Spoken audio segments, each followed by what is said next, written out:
Dang, what is up, my internet friends? Welcome to Walking and Talking, the show where I walk and talk. Before starting, I noticed myself, I guess, thinking about how I should start the video without thinking. And it was very brief. And and simultaneously, I guess, or right after this thought that I should just start and,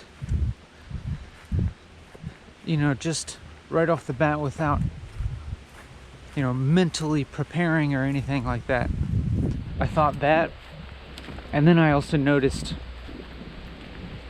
a slight fear of, what if I don't know what to say when we start? What if I'm just like, I can't talk, I don't know what to say? And I noticed that fear, and then this other thought just kind of overrid that, and I witnessed myself starting,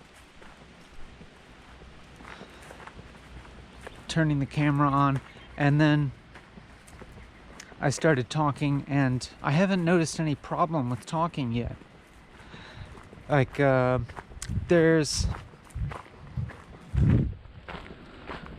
still always this potential problem of thinking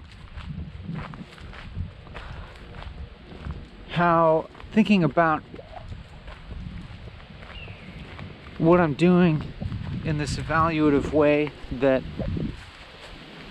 makes it hard to do, because when I think about it abstractly, it doesn't seem like a good idea, walking and talking. It doesn't strike me as compelling as an idea, making these videos. But when I am doing it, that's not a problem. When I continue to talk, it's fine. It's because this video as an idea, as a video, recedes into the background, and I'm not thinking evaluatively.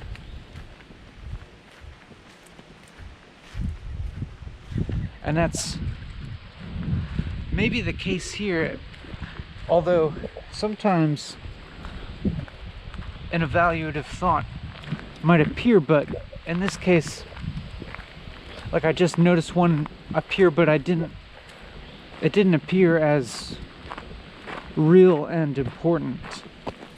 It appeared as an option of a way to think, but I could tell that it wasn't going to be a helpful way of thinking, and so I just let it go. And this kind of corresponds with a lot of my thinking through the day. I'll just notice this discourse of thought going throughout the day, and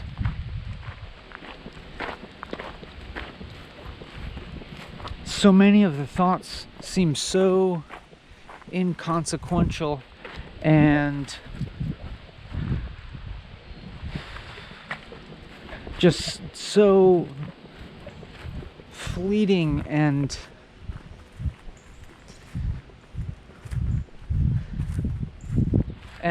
always changing, and always relative, and always connected to their opposite. And so I find all this thinking useless a lot of the time. And now when I walk and talk, I can allow these thoughts, I can allow this discourse to kind of continue in a way, but and allow it to be obviously inconsequential, it seems like, a lot of the time. and to just be okay with that.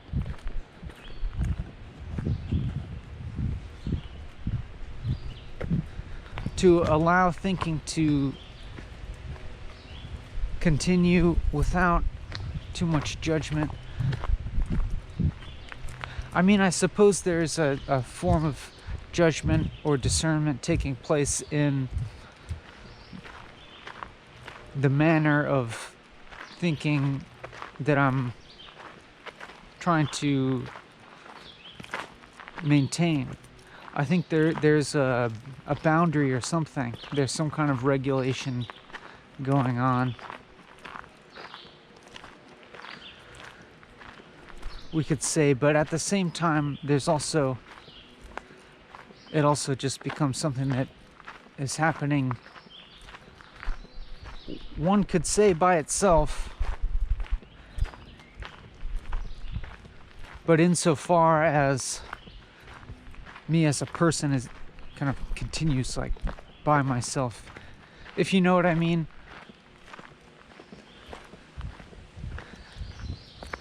As in, I can't really claim to have authored myself as a person,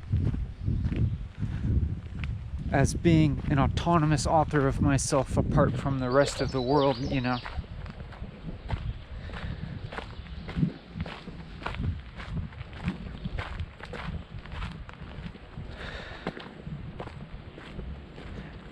In that past, in that really brief gap there, I noticed a interesting short little chain of thoughts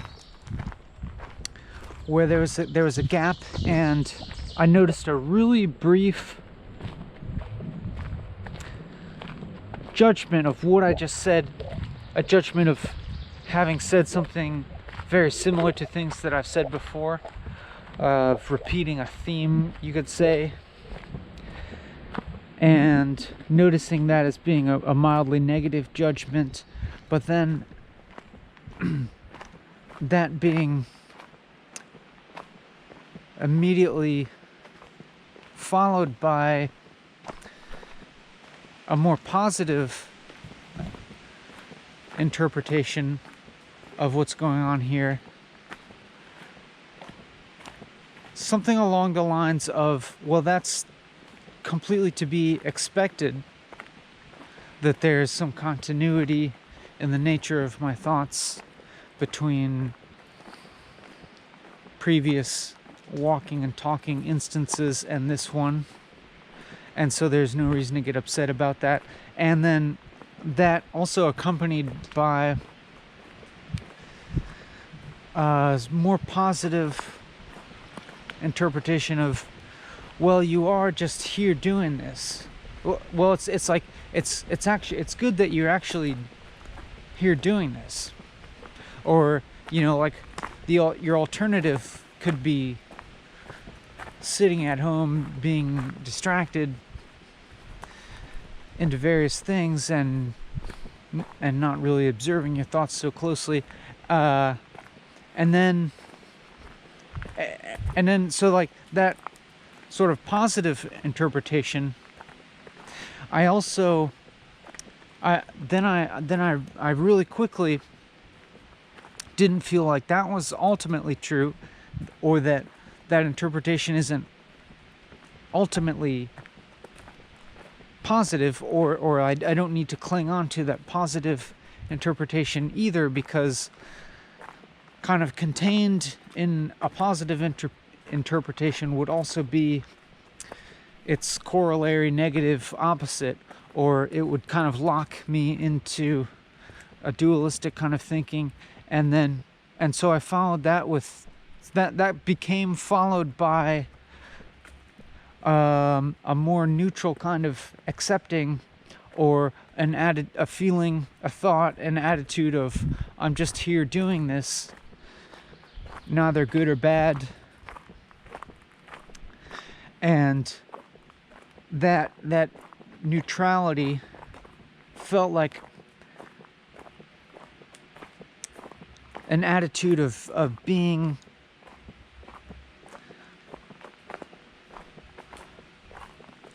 kind of delicately balanced in irresolution of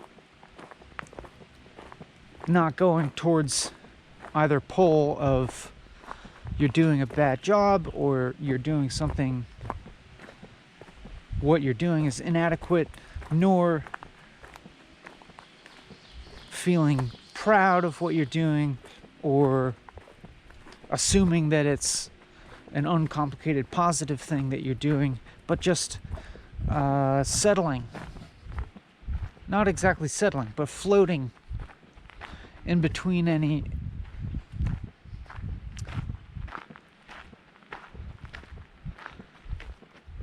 polemical kind of evaluative judgment or solid understanding of exactly what I'm doing here.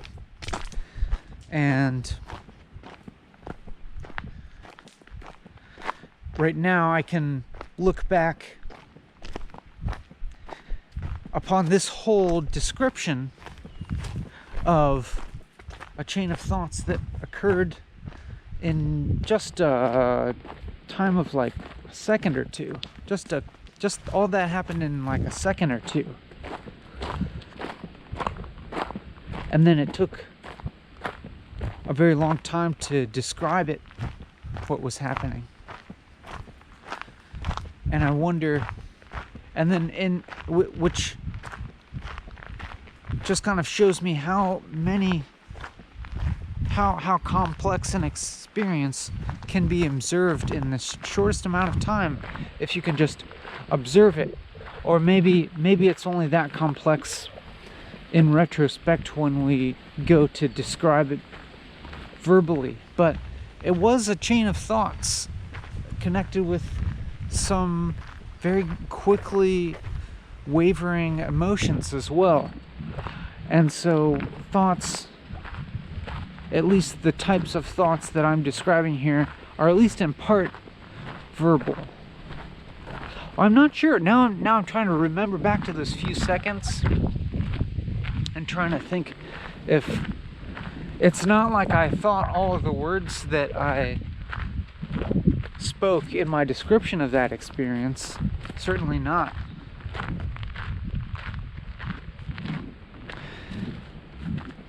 And so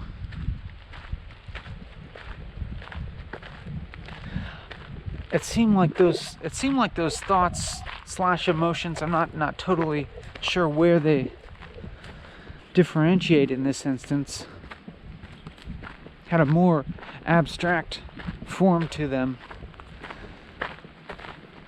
which required many more words to describe. And it's become, well, just now I'm seeing this as a positive thing, in that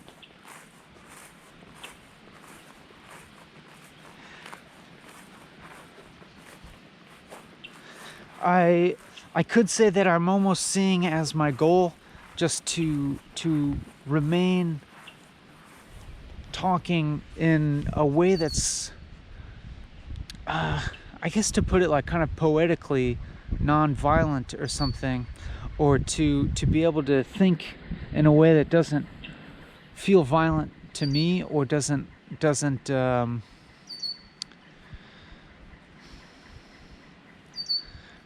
like constrict thought into this constrictive kind of mode where it shuts off the expansive possibility of experience. That sounded like a little bit of a rant to me in retrospect, and used an interesting variety of somewhat large words, which feels amusing to me, as well as now the sentence that I'm speaking now feels amusing to me as well, seeing just how almost arbitrary it seems which direction I could follow in thought, which dimension to pursue in looking at, for instance, a previous thought. And it's as if now I'm remembering that I've gone on this long tangent just relating to one really brief instant, and now there's been, you know, many more instances in this walking and talking so far, each of which, like any small segment of time that has elapsed here contains a kind of content that could be remarked upon indefinitely. And so it feels as if, looked at, interpreted that way, it is as if there's this infinitely exponentially expanding palette of thoughts on which to remark, you know, an exponentially expanding field of options for how to talk, for what to talk about, and, you know, what sort of dimension to follow. I'm going to speak a little bit quiet here in hopes that we can observe some of these ginormous bullfrog tadpoles before they swim away, because they swim away really fast because they're really wary. There goes the one. They're squinnling away, as a friend would say. They don't have legs yet, but they are so big. And there have been newts in here. Where are the newts? Where are the newts?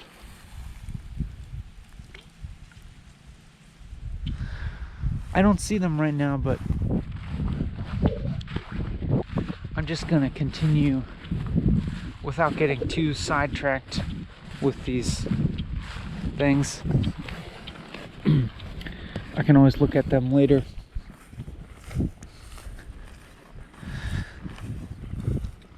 Because I'm observing, well, I guess before talking about the tadpoles, it's like 15 minutes went by of talking without suffering. And for me, that's like, it's akin to being able to think without anxiety, which now that I hear myself say that, it feels like a rare opportunity, actually, to be able to think without anxiety, without having this question of, is this the right thought? Is it the wrong thought? Is there a better way to solve this? To be able to think without problems, actually. Or if there is something arising which we can call a problem, they're not exactly real problems, or in their continual arising, it's as if there's a process of problem solving ongoing here. Like, as I'm talking, if I keep talking, there's not a problem that I can pinpoint, or if I keep this train of thought moving, it doesn't solidify into anything problematic, it seems like, so far. Or another way of putting that is, what would be a problematic nature of this thought can kind of persist in its problematicness, you know? We don't have to turn the problematicness into a problem.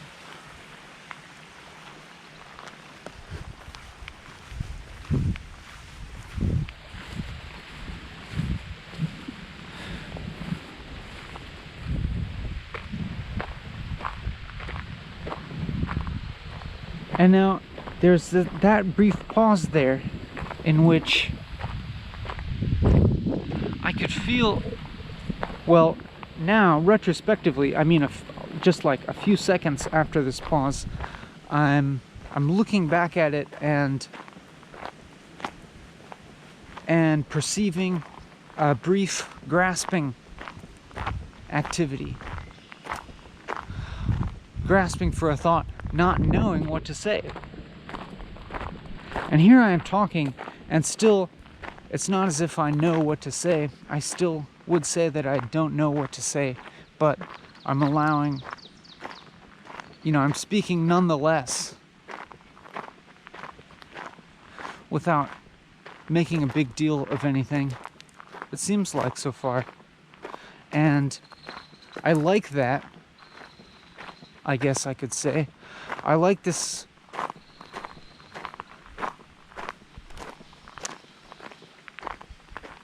I like this ability to keep talking without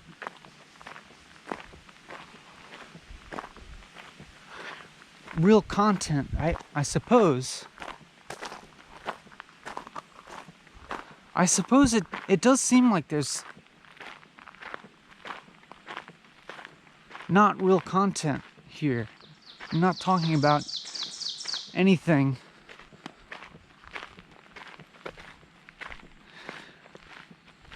but this could be, of course, a semantic or conceptual or interpreted proposition. I'm sure it could be interpreted differently, that this is a form of content. And now I see myself entertaining these conceptual distinctions, thinking about whether this is content or whether this isn't content, whether there's meaning here or not.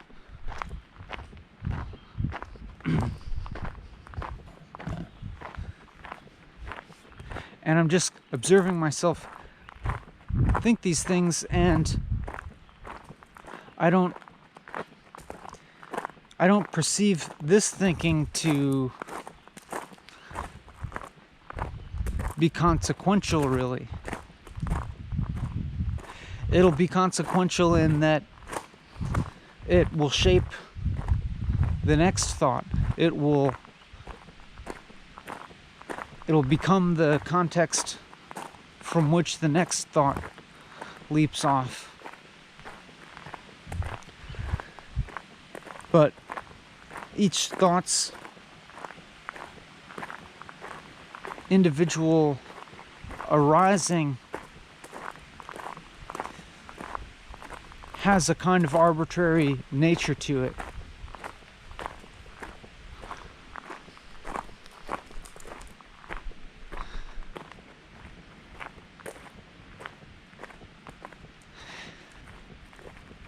Although now, in that gap, I have to be perfectly honest with you. Another like, there was a judgmental feeling or thought, actually, and now that I'm seeing it, what that was imagining kind of particular other people, intelligent people, and imagining them hearing and seeing this, and trying to imagine what their thoughts in response to it would be, and imagining, I was kind of like imagining these other people, real people in the real world, but still my mental image of them, or my mental projection of their possible potential response to seeing and hearing what I'm saying right now, and formulating potential negative judgments that they might have, and I suppose trying to feed those back into myself, searching for ways that I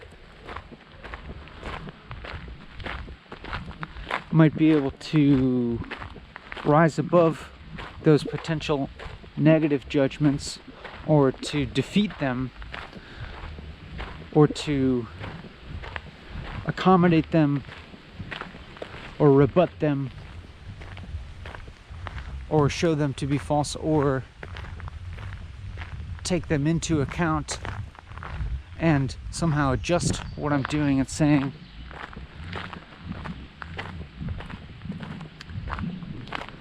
So that there can be no negative judgments. But now I'm seeing myself have that kind of behavior, this projecting of other people, and that triggers triggers an interesting and slightly different mind state in me right now, because and what kind of shifted just now, like just a few seconds ago.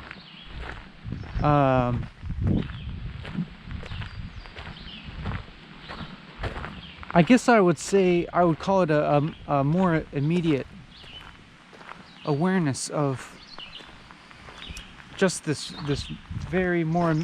more immediately present experience of walking and talking, and my actual immediate aloneness, even though it's not alone in the sense that I'm talking to you. But what happened is that I became a lot more present in talking to you, as opposed to holding these other projections of people in my mind at the same time.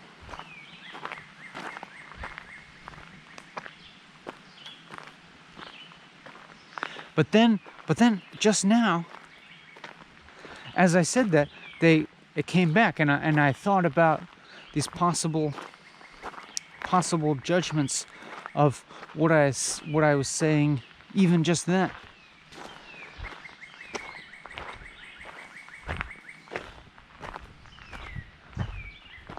But I'm not saying this is a bad thing to do per se. It kind of speaks to people being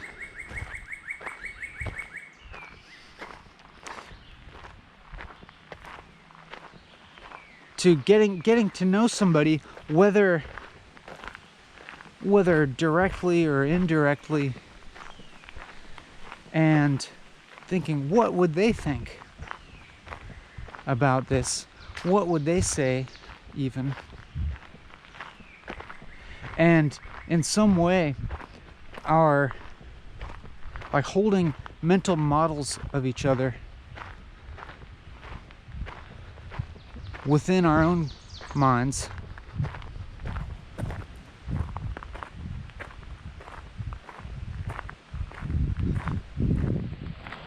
thinking, we might think of a particular virtuous person and think, what would this person do in this situation? And that's not necessarily a bad thing.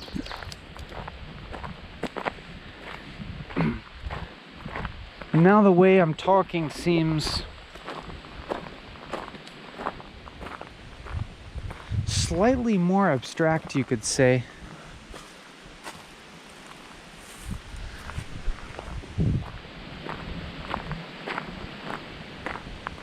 Starting to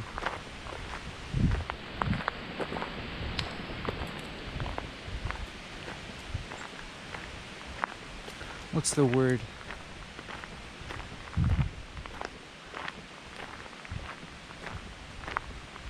Kind of reflect on ways of thinking rather than observing directly.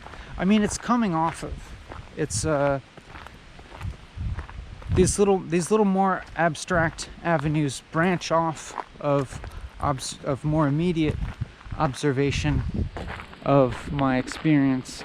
But I suppose that I'm preferring to remain in the realm of more immediate observation of my experience.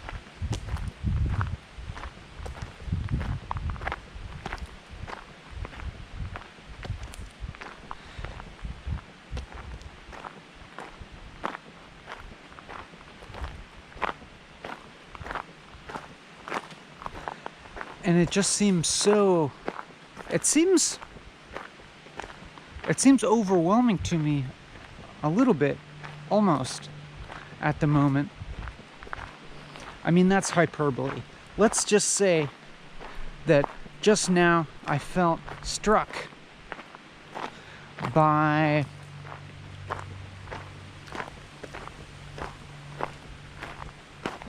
the seemingly infinite array of mental filters that could be applied to this experience. That is, I'm walking here and I'm talking, and there are infinite ways that I could be thinking about this and speaking, which could go in any numerous, which could, go in any direction of interpretation. It could affect my emotional state in any number of ways. But as I say that there is these numerous filters, then I started to think that, well, actually, each thought that comes up becomes the experience, becomes a major component of the experience, and has the power to alter the experience, does alter the experience, and lead to a different experience. So I guess what I mean to say is there is a distinction between, there's a question of how much of the experience is the thought itself, as opposed to other components of the experience, like I could describe, which I could point to as my visual field, my auditory field, my physical sensation, including emotions. I'm including emotions now as part of physical sensation.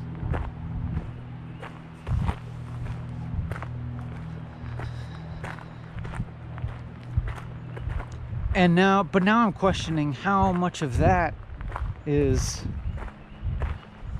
greatly affected by thought, as in how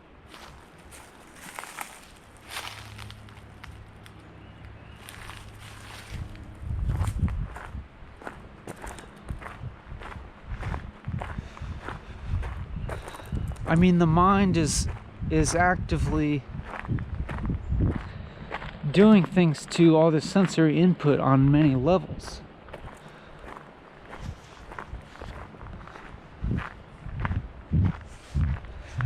And it seems like my thoughts can affect many of these levels, but they can't seem to affect the fact that I perceive at all. They can't.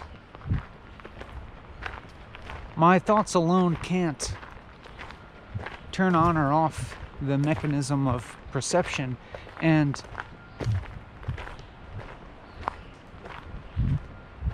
it's even, they also, can't even really turn off other mental functions like recognition, conception happens pretty automatically. It would require work to not conceptualize. Although I wonder, it feels like there's instances where that's maybe happening, an absence of conceptualizing. Or actually what I would call it is what I would really call it is my awareness becoming more identified with the witnessing of this experience, including that of thinking and speaking, and in the in merging more with that witnessing state, all these other mental functions that I'm witnessing taking place do actually seem to varying extents merge into reality in such a way that something like conceptualizing, while on one level still taking place, also becomes simply, a totally ingrained feature of reality that I could see as connected with everything else, as in not standing out as looking like conceptualizing per se, and that goes with all the other components of the experience as well, even the sensory perception. Like, I can still say truthfully that there is still sensory perception going on, but it does seem like it is kind of like becoming reality in such a way that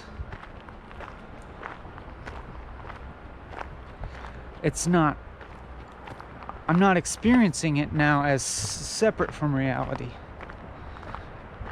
And I can still actually conceptualize, truthfully, this notion of an external world that I exist within and that I perceive a limited field of, and that is true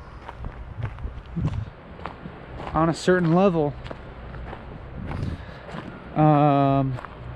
But there also is becoming true this other level in which, like, perception and the world are not separate.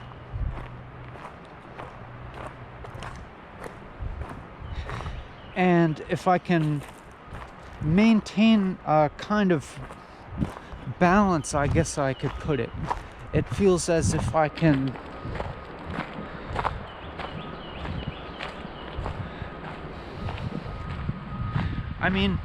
at this point it becomes a little bit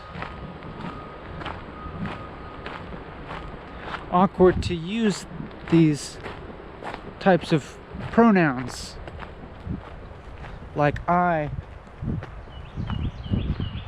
it, the world, and so forth, because it's almost as if it's almost like merging into the action of the world being, you could say.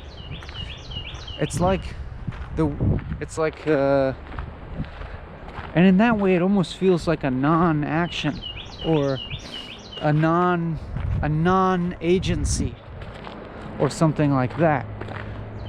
Like,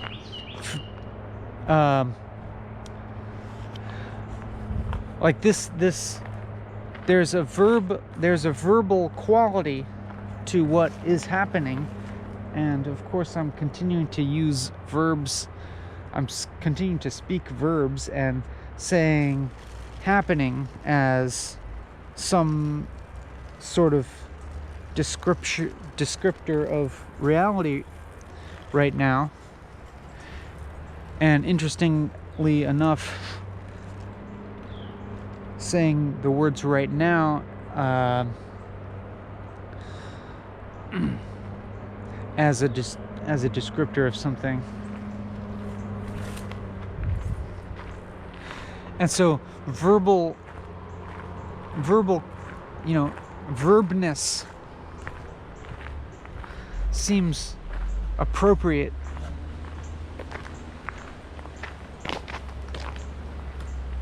to express something here, but the subject of the verb doesn't seem so appropriate. It doesn't seem so appropriate to attribute a subject to the verb of happening.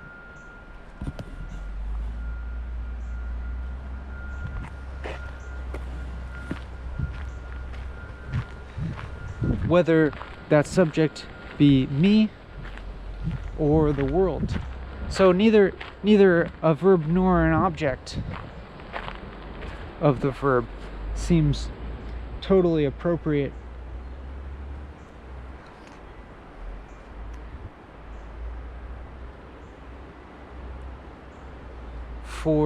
to be expressed at this moment. And even saying something like moment or demarcating time seems only relatively true.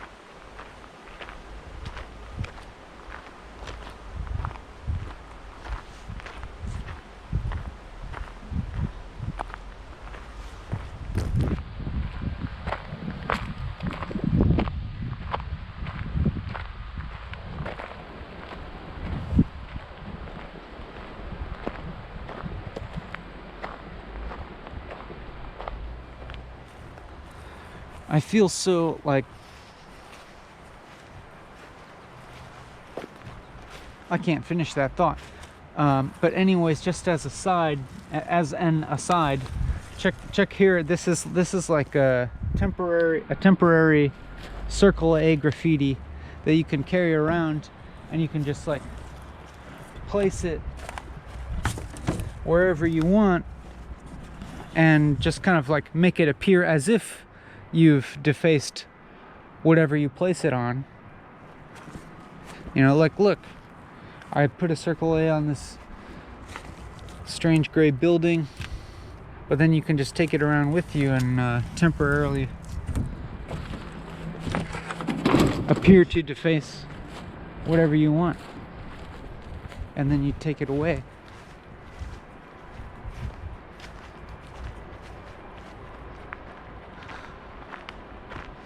Just an aside.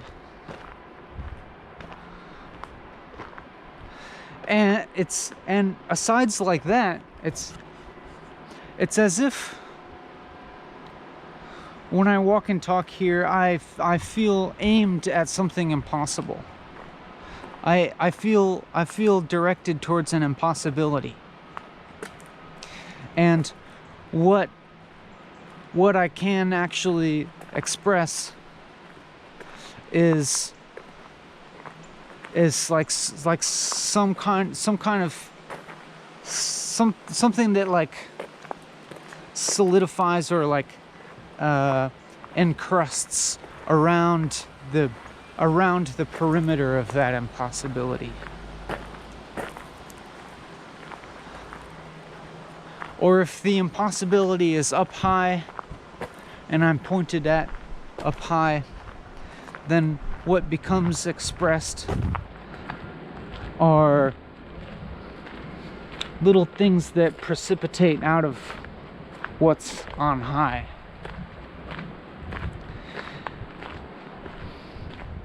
And it's as if the more accurately I am directed towards the impossibility, the more spot on, the more close to the target I am oriented. And still, I feel like I'm compromising by using these subject pronouns. the greater the potential for the precipitation of expressible solidities feels. And I know that, you know, that was just a kind of a fun attempt to articulate something, which if that made any sense to you, then I feel enormously grateful for your understanding. But since it's fun, I'll keep trying to articulate it in other words. In other words, it's as if aiming for perfection, but perfection is something empty and hollow. And so what can be perceived is like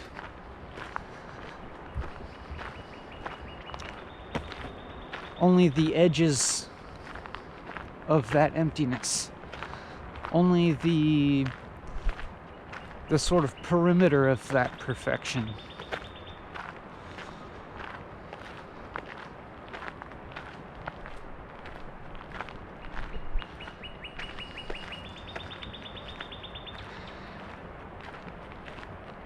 And it requires a certain balance to be maintained, not one of, you know, total effort, not one where we are exhausting a reservoir of energy in our maintenance of this balance, but a kind of balance that ideally requires minimal energy, just enough to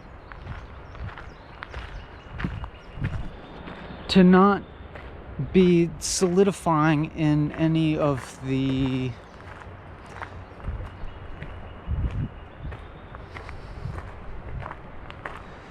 habitual, concretized, solid understandings of the world or ourselves. A balance maintained, continuing to walk on a path that is unstable, but maintaining a stability within the instability.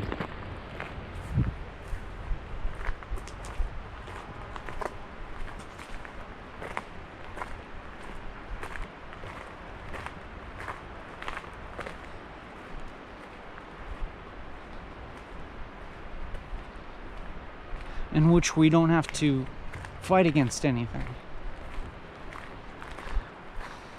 I mean, there's you could call it a form of resistance.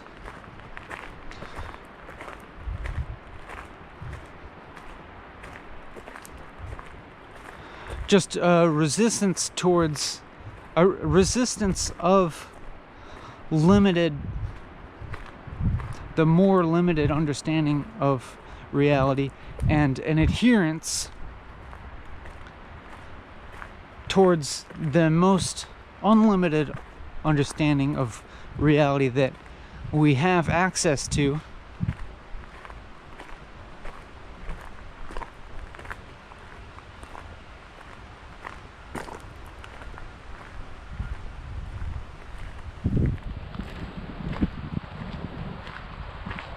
But in my experience of this adherence,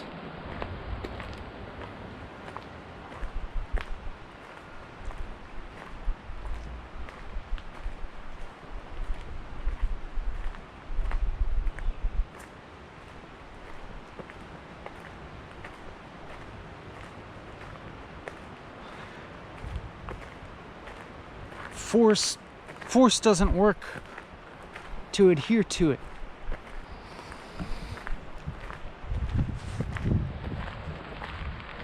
At the same time,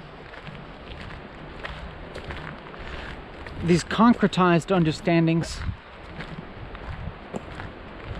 concretized and limited understandings, solidity, in other words,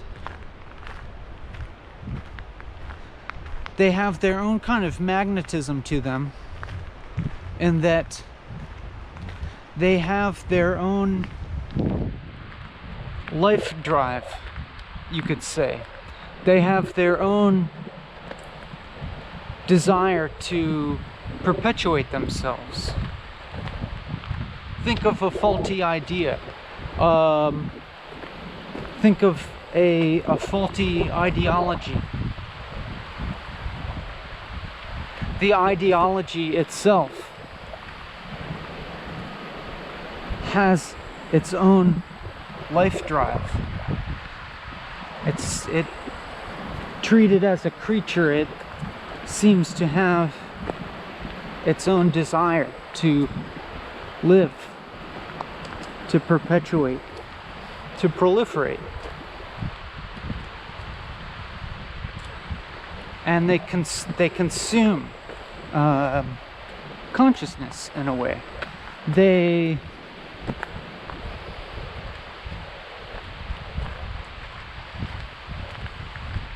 And I'm stating this in the negative,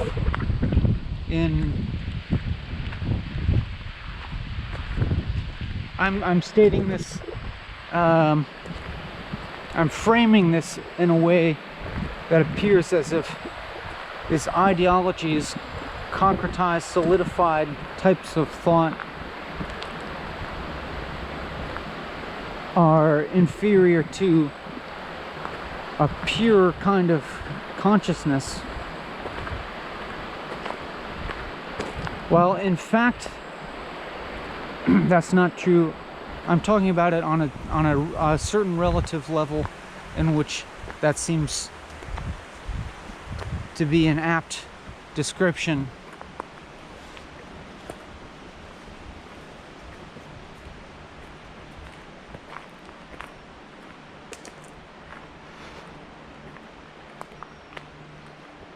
But now I'm thinking that it may be an apt description from this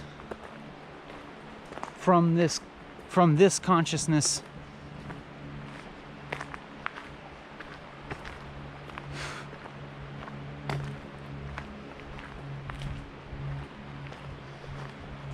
and I got onto this topic talking about being oriented towards a purity, so to speak,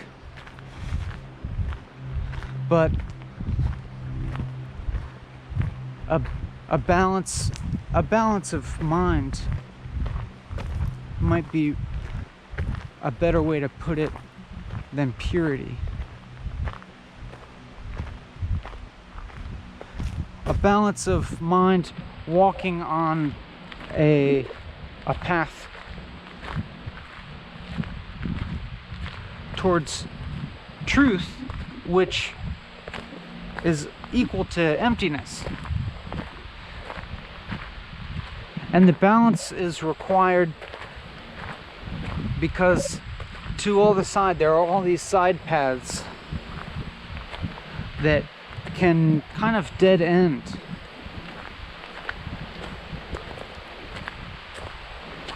into a solidified notion and lead to a stuck experience. I mean, a stuck feeling experience, which, in as much as it feels stuck, is stuck.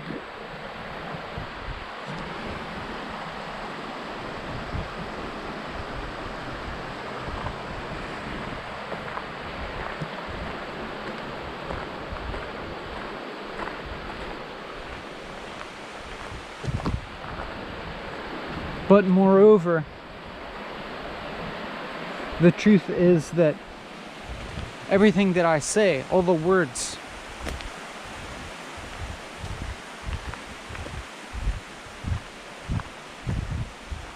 in fact, are little concretized. There are little droppings. Little solid droppings of emptiness.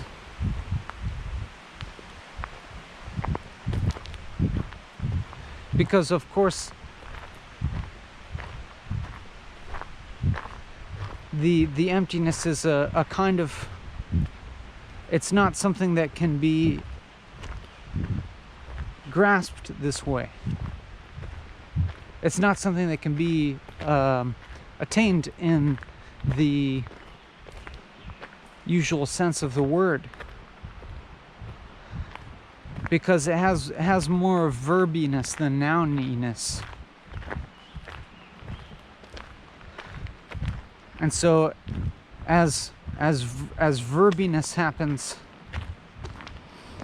it's as if the verbiness like needs to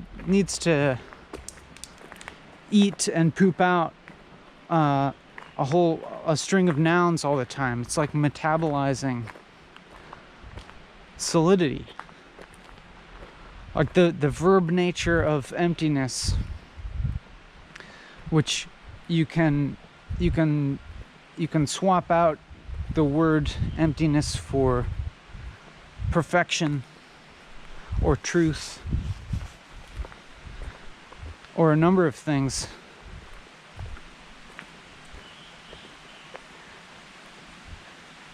That verbiness needs nouns in order to manifest its verbiness, you could say. But it lets the nouns pass through it. It metabolizes them.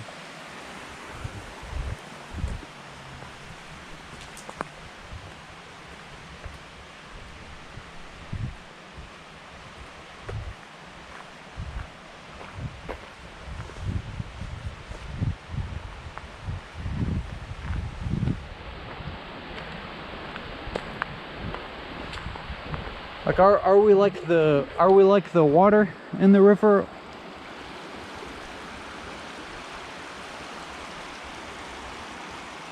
And experiences are like the rocks? Or are all experiences actually like parts of water, little waves of water? Well, that would be the more classical metaphor. That everything's like water.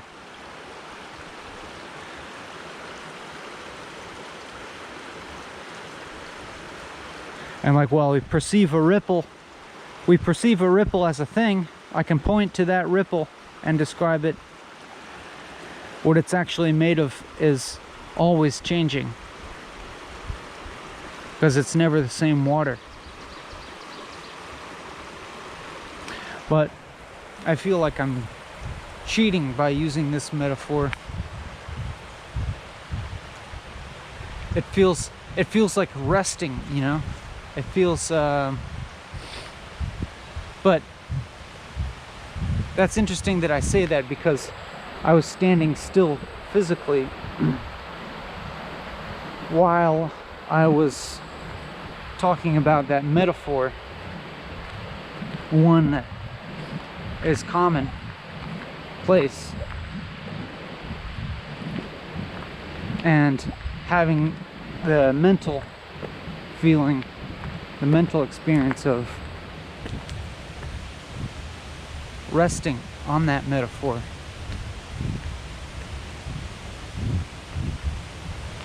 Like someone else's tool.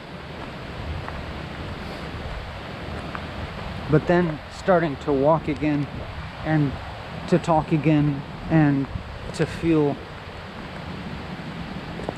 in a sense, more equitably engaged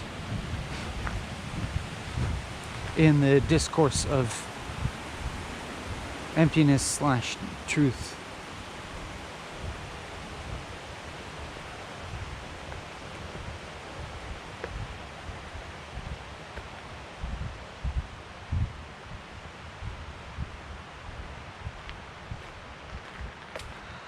I have a feeling that in one way, in a simple and relatively solid way, I could describe as physical tiredness, like a slight metabolic drag.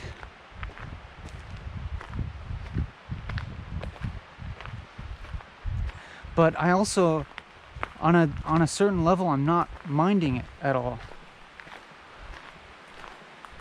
or feeling as if I'm able to experience through it quite adequately. It could be the case that it causes me to speak a little bit slower, but I'm not finding any problem really with that. I could describe this as a form of work.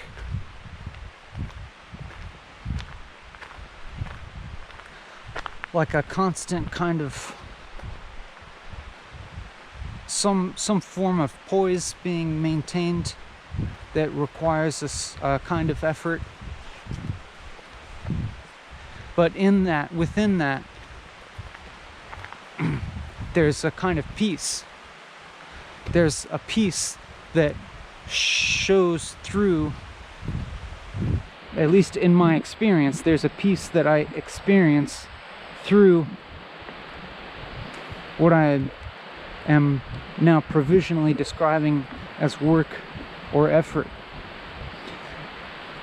As in, we could, if it were a portal, then it's like work and effort would be like the barriers of the portal, the outside of it, and peace would be the core of it.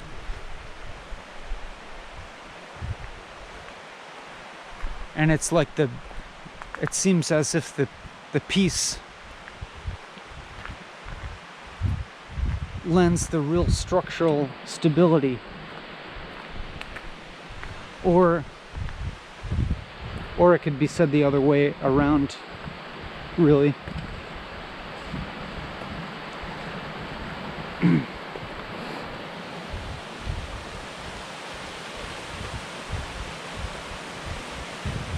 Like if you had a hot dog or a sausage, like work is the casing and peace is the meat. And neither one would really be as good without the other. But really it's more like the hot dog, the sausage is like a ring.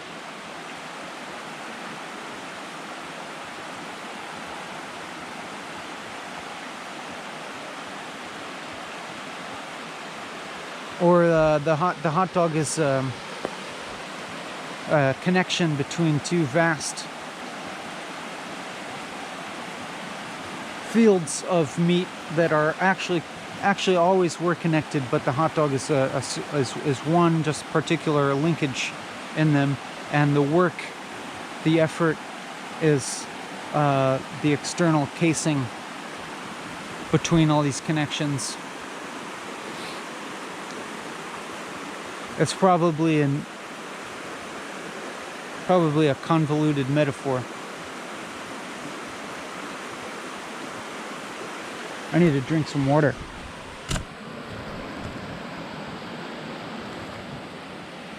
This need to drink water is like still another thing that feels as if it's happening on a relative level, or an external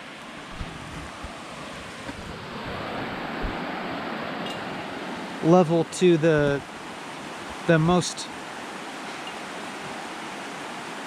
fundamental or the most salient thing that's going on.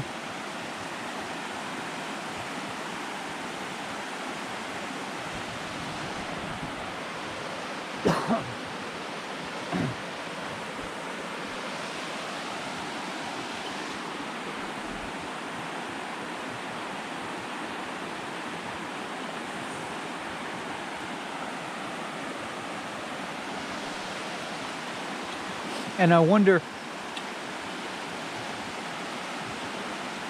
if you have thought to yourself while watching this video, what is this about? Or what am I learning? Or what am I getting from watching this video?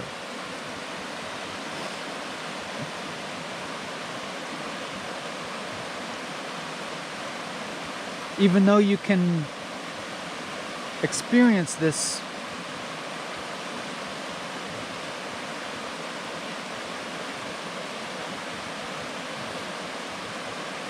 hopefully without suffering, hopefully without anxiety,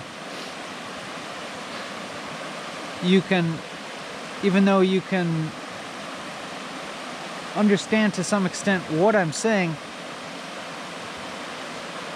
it's not as if there's a thing at the core to understand. It's just like this action of understanding.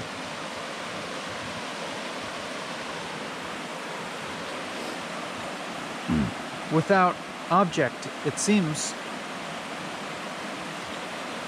Like, what are you understanding? Even though you understand the words that I'm saying,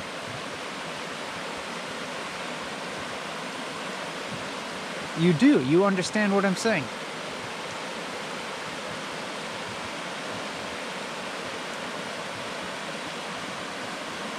You understand what I'm saying, but what am I saying?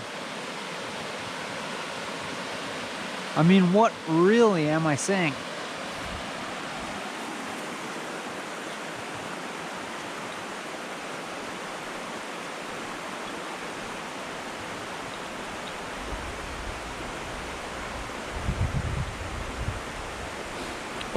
But I should not rest on that, you know? I should not stop talking after saying something like that.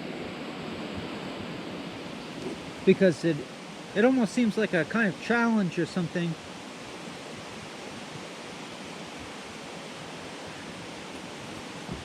That I could say as a sort of tool for resting myself in an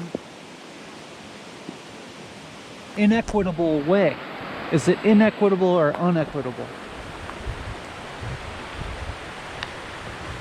I think it's inequitable. But this is a little aside, you know? All these little asides have gravity to them.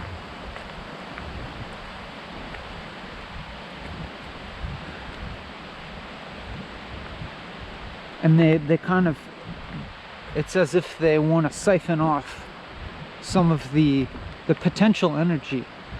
Like when you stay balanced towards perfection, towards the impossibility of perfection, the more balanced you stay oriented towards that, the more potential energy is generated, because you are kind of, it's like you're floating in a field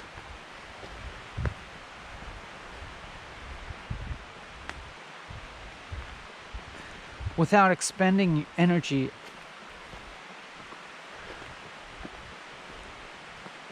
But it's as if you're moving and standing still, and I'm noticing my own, I'm noticing my language breaking down, or I feel as if I'm perceiving limitations to it, or just perceiving all the opposites that it contains, you know? Like, am I talking about constant movement or stillness? It's like neither and both. And also becoming aware of, like, the limitation even of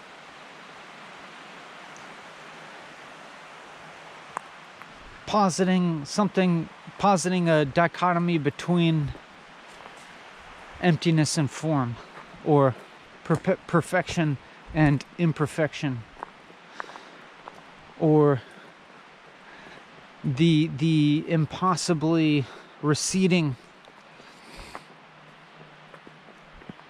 apex of perfection, and then the relative and solidified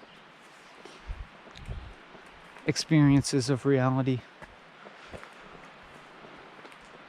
Not like that, not really being a dichotomy,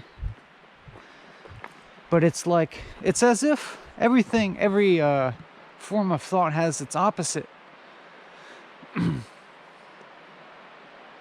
And like, you never overcome anything by adhering to its opposite, because its opposite always contains it within itself. But then the only way to move then is upwards, to transcend those opposites. And so I feel as if I'm here trying to use language to do something that it wasn't meant to do. But maybe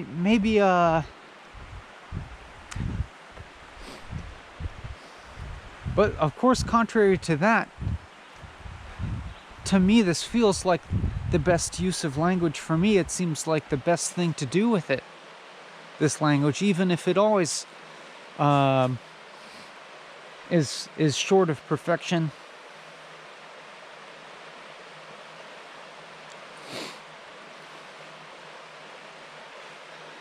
Seems like everything will be regardless. Everything else is going to be short of perfection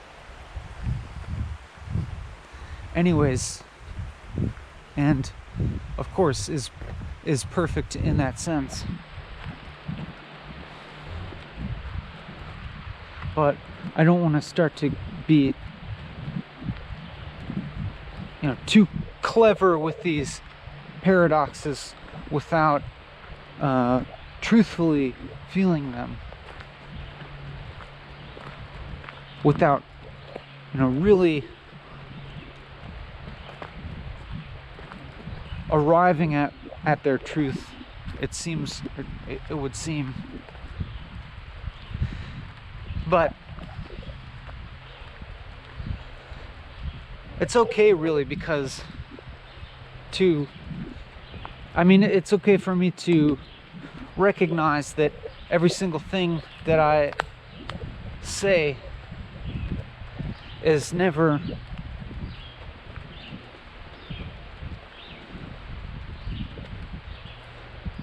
fully true, and never really could be.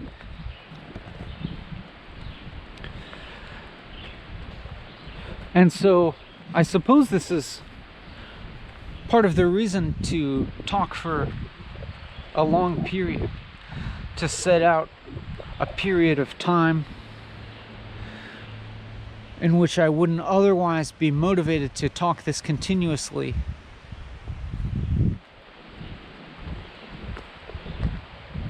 But by doing so, to in a sense express the truth in the long form of this talking, express a kind of truth in the continuous nature of it that is never really expressed, is never fully expressed in any words themselves.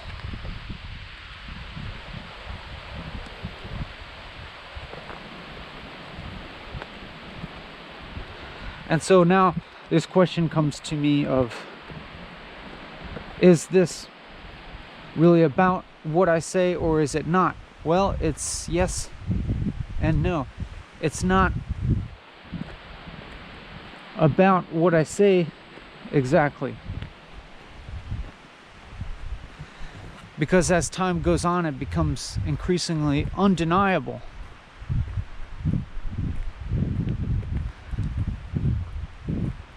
how inconsequential, how relative, how pretty much meaningless each thing that I say is. But in this continuity of saying, the better, the more I can be honed in really on the verbiness of talking, the activity of talking, then I feel as if the expression of truth is happening more. But it's not in the nouniness, but it's funny, like now this particular sentence or this particular train of thought is just now I feel like triggering the type of experience, I guess, that I'm talking about. But once again, even to use a noun, experience feels compromised. And just saying like it's triggering verbing or something. It's triggering this subjectless, objectless verbiage of this reality. And I could say that's more what walking and talking is about. But of course, having said that, even that becomes a concept that has more nouniness to it. Or I could say that, well, it's interesting. I was about to say that having said something like that sounds relatively conclusive, or sounds like a surmise of sort, a summary, an explanation. I was about to say that became too solidifying, but then as I was about to say that, I felt like even to say that was also too solidifying, and now it's and now this like recursiveness is spiraling in on itself, and I find that I find it applying increasingly towards the most immediate thing that I'm saying, and then my experience becomes very, very immediate, and then in that immediateness, that's when I start to experience more clearly this witnessing state where subject and object starts to disappear into each other. And it could also be synonymous with focus. And as this is occurring, I can say that physically here, I'm focusing my eyes just a few feet ahead of me on the path and walking at a steady path, at a steady pace, and I may be finding myself drawn towards a fairly neutral, stable energy and inflection in my speech. Less affect, less emotiveness in my speech, and I was going to say that I'm enjoying this, but then when I thought about in the word enjoying, I was like, is this off to one side or not of the path? You know what I'm saying? I think you know what I'm saying.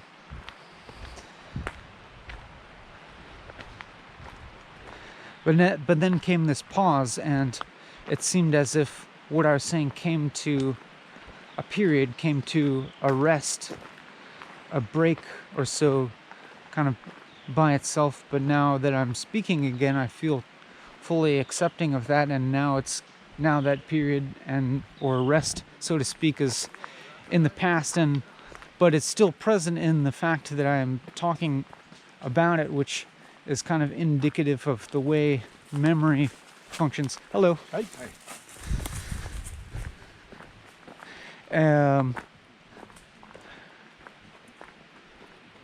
Yeah, memory being in effect so much of the time.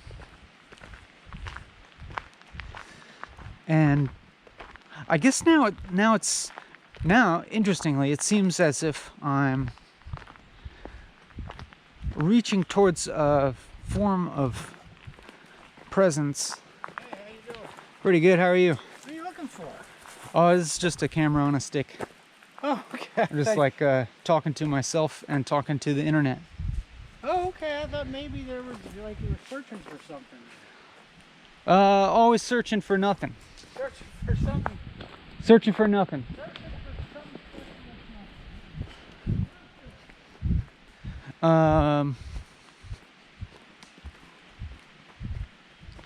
Yeah, now I'm like, what was I saying? Which is interesting, because what if I just didn't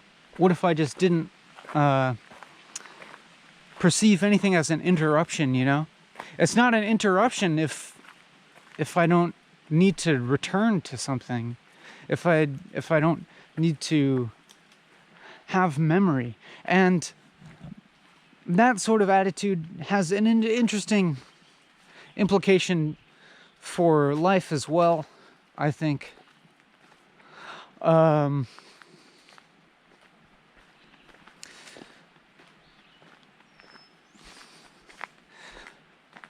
As in, we don't necessarily have to perceive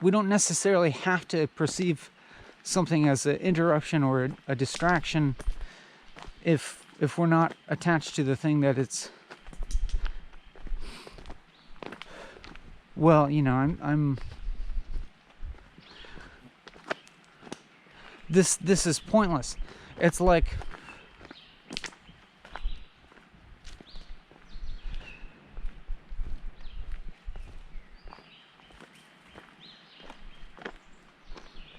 I'm fairly unattached, it seems, to any particular train of thought. It's like I'm attached to the train of thought insofar as it's a useful trigger towards, well, not even that. I was going to say towards this like witnessing experience or something, or towards this stability. According to memory now, I keep accessing this concept of focus now. Now it's as if focus is a concept that's occupying my mind. And around it, I'm attaching things like a steady pace of walking and a steady emotional tone to my speaking, a steady pace of speaking, etc. And rejecting things like variation in the tone, and rejecting things like affect or variation in my pace of walking and that sort of thing. So yeah, focus becoming this concept that's attached to an object, you could say. But so focusing, focus implying another dichotomy, as in, what if you okay, so we associate focus with being present, but if you're really present and accepting of everything, like what would not be focus, you know?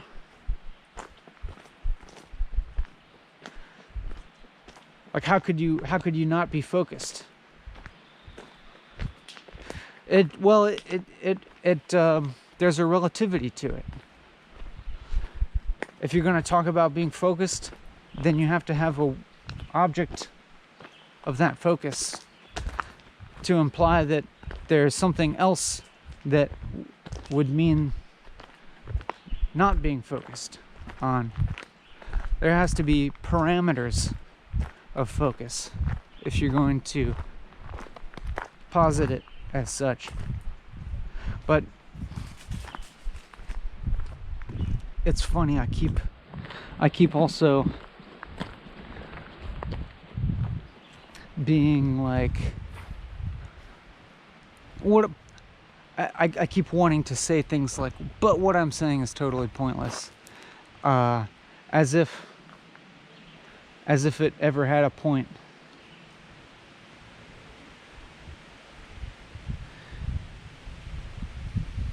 As if I ever, wanted to really have a point.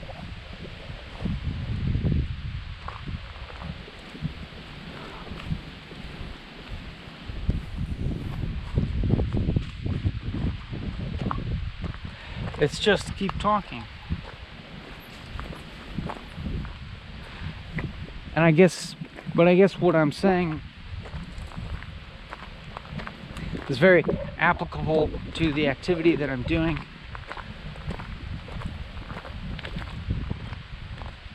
And that the only parameters I've set for myself is continuous walking and talking for a period of time.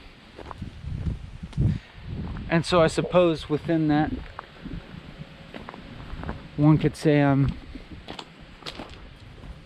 trying not to let any additional objectives or criteria or concepts take any strong hold unexamined. But as I say that, then I also have to admit that I shouldn't even reject that if it were to occur. So for example, if a judgment occurs about the type of speaking and it persists for a long time, then I shouldn't judge that.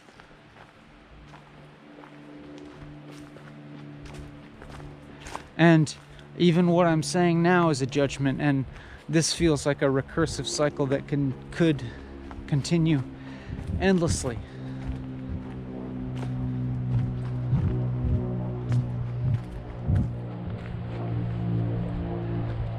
The recursive cycle of not judging, but then having to then realizing that itself might imply a meta level of judgment, and so you keep going.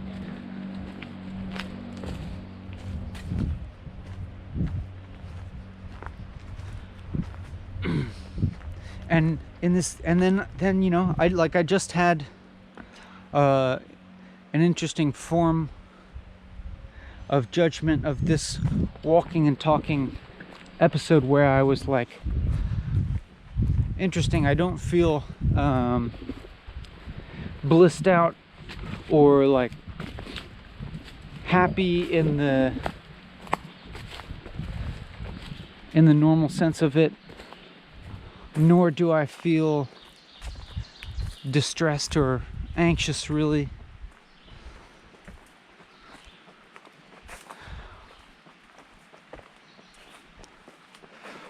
I guess I would have to say that I'm feeling pretty close to neutral, and that no particular emotion is sticking out at me. And then I think I briefly had a positive judgment of that neutrality, which would imply a positive emotion associated with that. But then I just had to let go of that once I realized that, because that's just something that swallows itself. Having a positive judgment and a positive emotional response at the thought of being non-judgmental and emotionally neutral, defeats itself, and it swallows itself back into emptiness again, which is awesome, fantastic, super great, doing a bang up job, fantastic.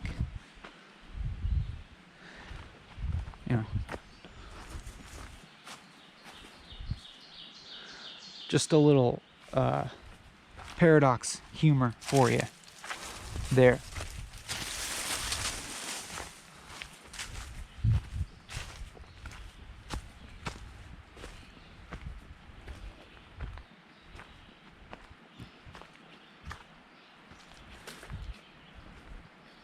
But I wonder if I should. And so while I'm talking about these things, I've veered off on sort of a side trail that is narrower and steeper and has more variety and change in its elevation. That is, it's involving me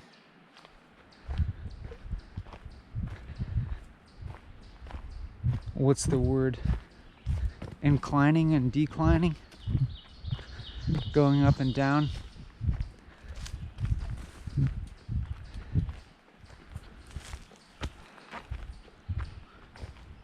But it's not necessarily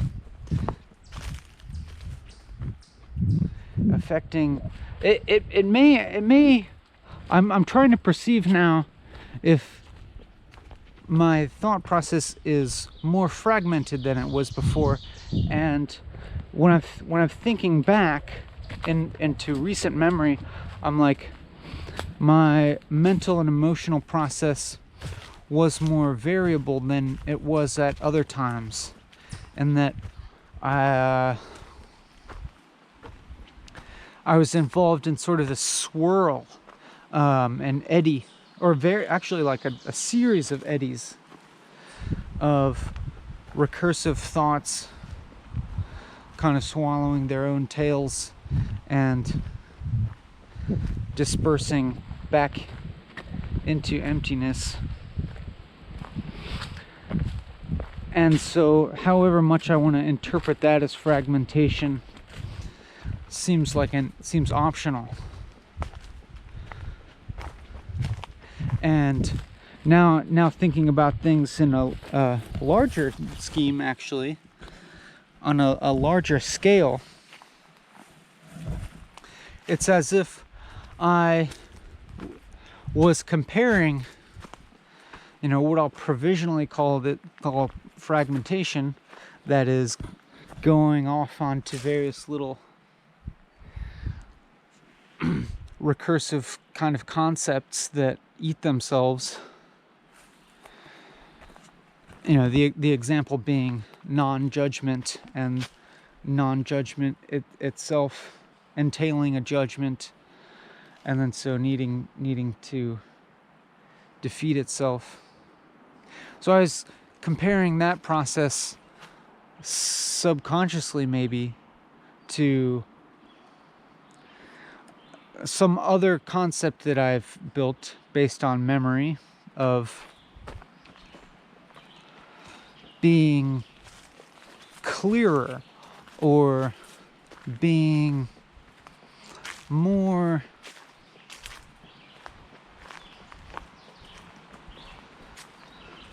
steadily present, or something like that. But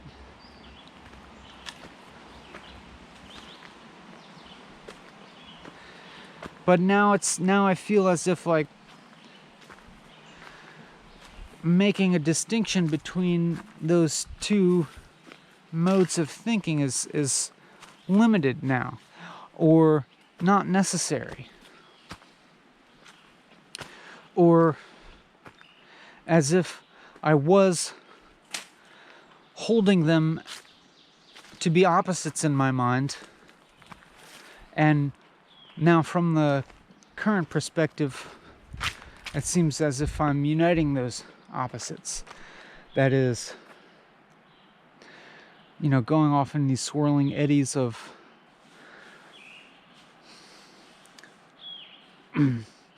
recursive, paradoxical thoughts, as opposed to being on a more plain, very emotionally level thing for a while.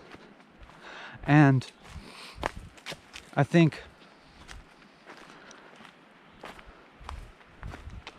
it's as if perceiving those two things from one vantage point could see variety and complexity between the two.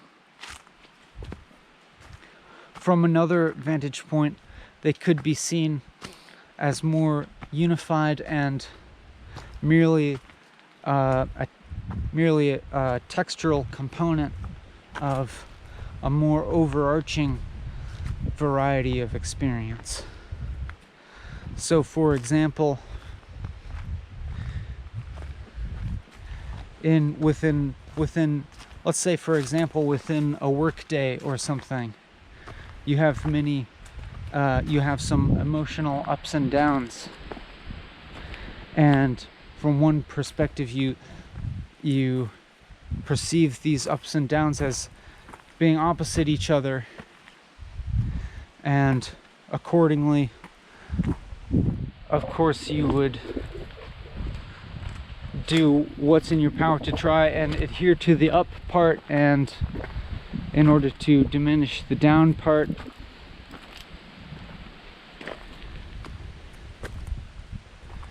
As one does.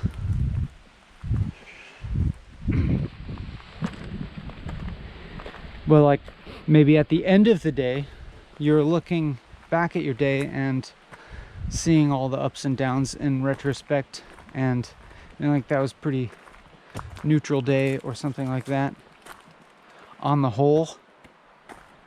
But then, and you could still like perceive periods like, I felt like crap in the morning, but I felt good in the afternoon. But then, like, as time goes on and you that kind of recedes more and more into just becoming more of like a contributing to the texture of one's perception of the experience of working in general, or working that job in general, or something like that. Maybe this is not a great metaphor, but I guess it's to say that all the positive and negative things, experiences, they pass and they go, they become the past, and the way that we access them kind of eventually kind of like blends into our current experience in a way that's never simply positive or negative, but perceived as complexities within an emotional topography that ultimately evens out, if you ask me.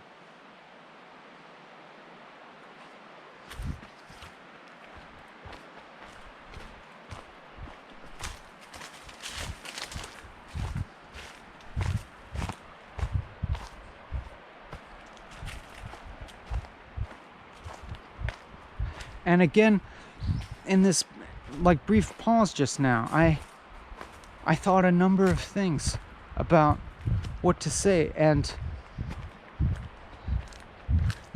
trying to discern what is the best thing to say, which I could summarize that as an activity of like trying to grasp or summarize what is most salient about this experience. What's the best way to describe my experience right now? And kind of what I arrived at before I started speaking again was something akin to, I'm just doing this. I'm just walking and talking. And that's it, really. Which isn't really a description at all of the experience. It's more a statement of, I don't know, the observable conditions. But it seemed like the most true thing to say, like I'm just here doing this. Or it would feel true enough, I think now, like to say I'm just here walking and talking, and to repeat that statement ad infinitum while doing this. And it could be said that what I'm doing is just kind of like a complicated way of repeating that, just in continuously differing language and differing slightly different vantage points, and those differing vantage points constituting different conceptual or emotional perspectives.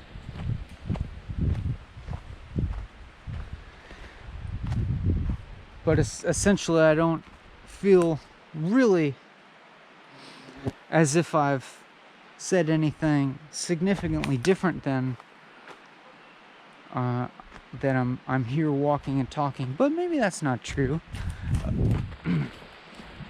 because I was also there did come up all these varying metaphors that seemed applicable to life in general, and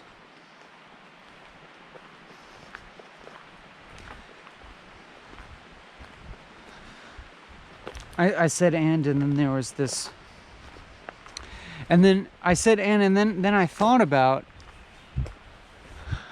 the whole thing where I was talking about being oriented directly towards perfection, the impossibility of it,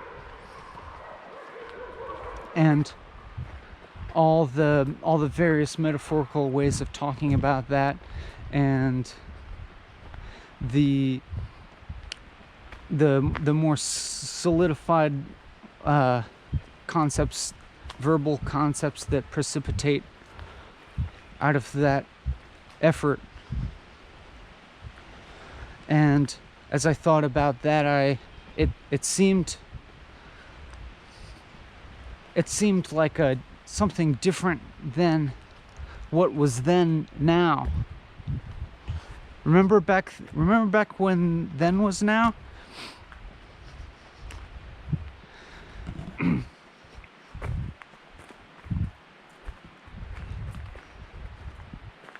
I remember then. Oh,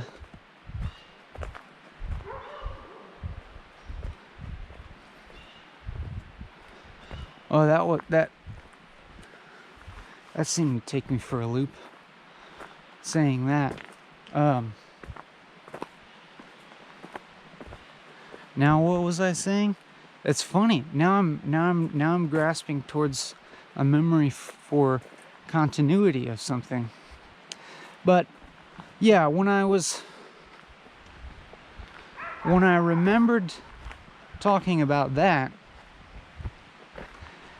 it triggered a memory of a state that I imagined to be different from now in a way that was desirable. That is, desiring a state that I was imagining by referencing memory. And now that seems funny. It seems funny now to desire a state by referencing memory. You know what I mean? And particularly, especially when that state is one that I first and foremost think of as presence. So how paradoxical is that to desire presence, because presence in itself being pretty synonymous, I think, with the absence of desire, or presence being something that kind of supersedes desire. If desire is present, then like we don't experience it as a problem as such. But that in presence we're identified with something that transcends desire.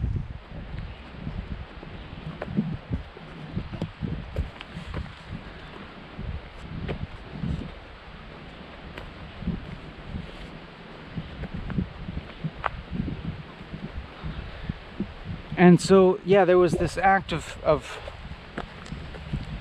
there's that whole process, you know, having a memory of being present, and that kind of short-circuiting something, and that I realized that it seems paradoxical to remember presence, because in a sense that's sort of a form of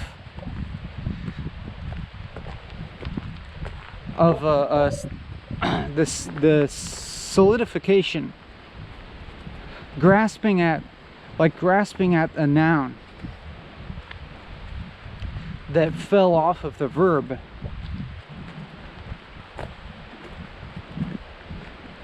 and then becoming, so to speak, limited by that noun, or stuck in that nounness.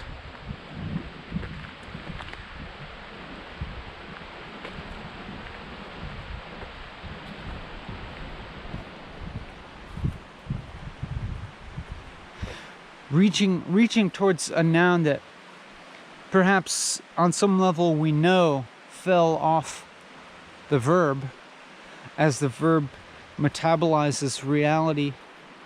Well, I mean, the verb really is, verbiness is really the metabolism of reality. And reaching towards an object as an artifact of that metabolism, evidence of that metabolism, a link to it, a bridge to it, maybe, a map towards it.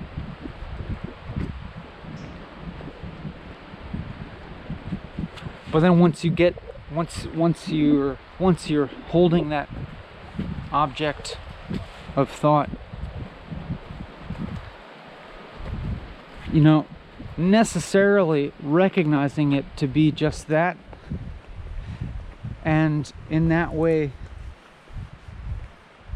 somewhat separate from the verbness that you actually are desiring, or you could say the lack of desire that you are desiring, which is really the fundamental thing that we always desire. We always desire the state of not desiring. That's the only thing that we can desire, really, is the abolition of desire, the dissolution of desire, the cessation.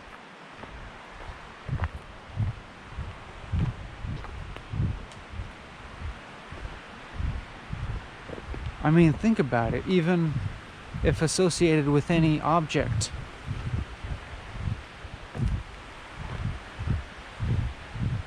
What's fundamental about The fulfillment of any desire is the absence of desire. Or it's as if like the desire turning in on itself, metabolizing itself, and swirling in on itself, and becoming like pure verbiness.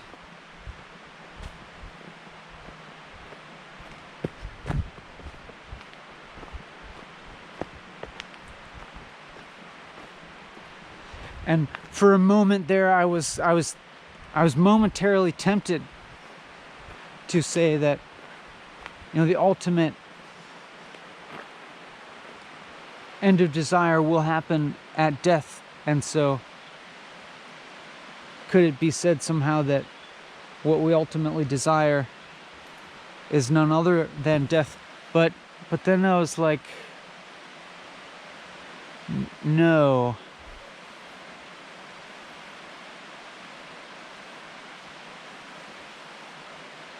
Something like that. That's not exactly true, but I'm forgetting why. Because I had a subsequent thought that seemed like a better perspective on that.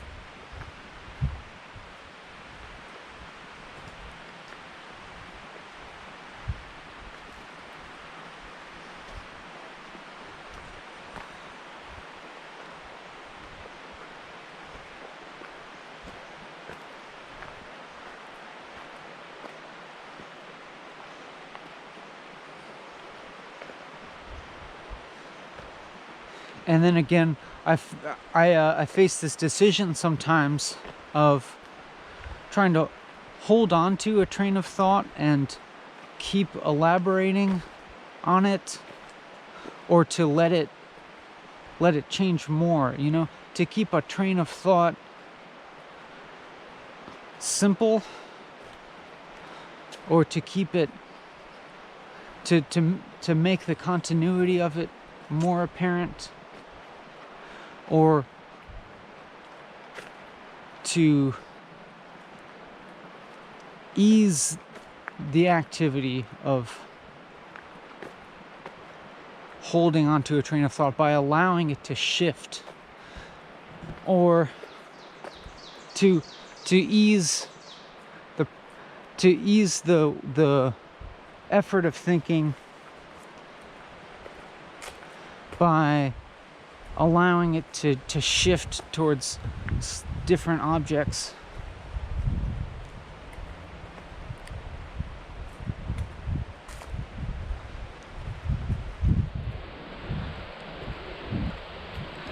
But then again, even that shifting versus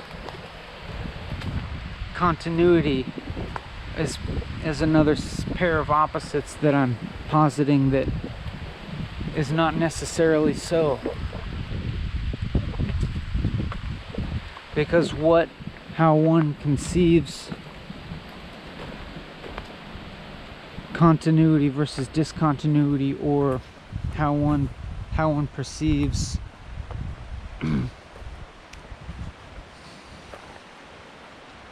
sameness versus difference, really depends on frameworks, mental frameworks.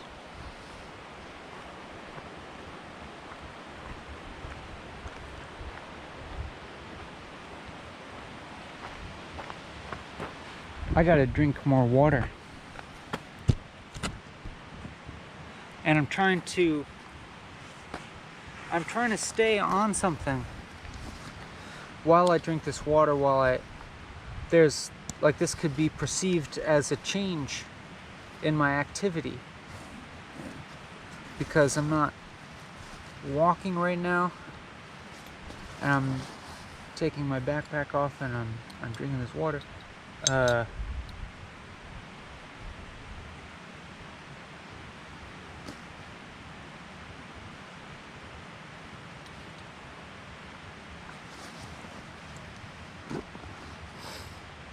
And of course I know that in one sense, as long as I, keep this camera on and keep talking, everything's acceptable, everything's permissible for me.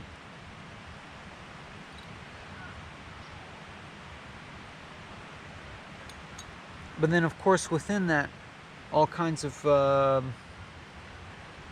relative good or bads appear in my mind.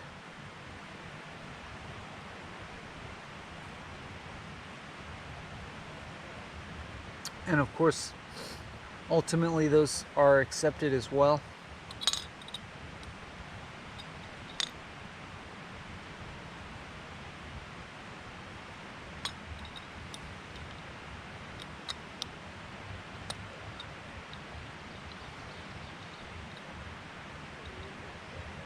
Like, for instance, I thought that I might have perceived a quality of discontinuity in my own thinking now that I thought might be associated with my physiological tiredness. That is, when I found myself speaking and going into like an and then a little gap, and there being a moment where I wasn't exactly remembering where I was going with that thought, and feeling that as a form of discontinuity or a form of mild confusion of, like, being headed in a direction of describing one thought but momentarily forgetting what it was.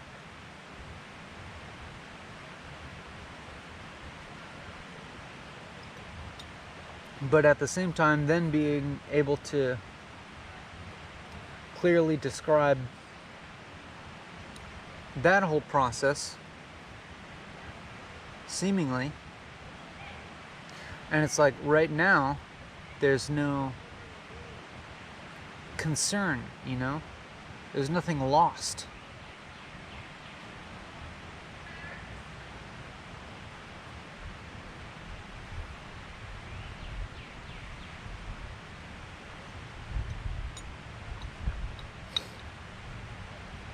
And think about this, that's kind of how the human experience of time seems to go. I mean, think of all the things you once wanted.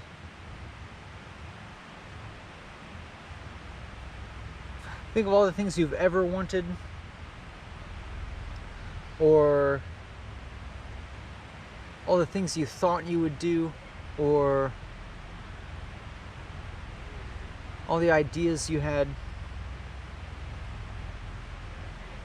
And it's not like all of those things came into being. And it's not like everything we've ever thought about prospectively has come into being. In fact, probably the vast majority of them hasn't. I mean, if we could actually be cognizant of all the prospective thinking that we do, I would imagine that very little of it actually becomes reality. But I'm already growing disinterested in this subject. See, like this, one becomes disinterested in things, and then you let them go, like trains of thought.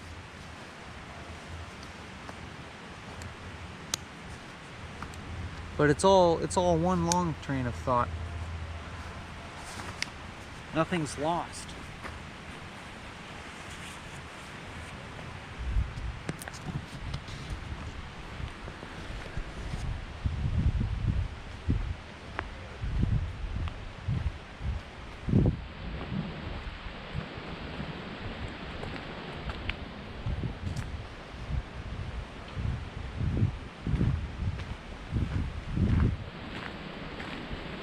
it's so interesting to observe myself continually grasping towards a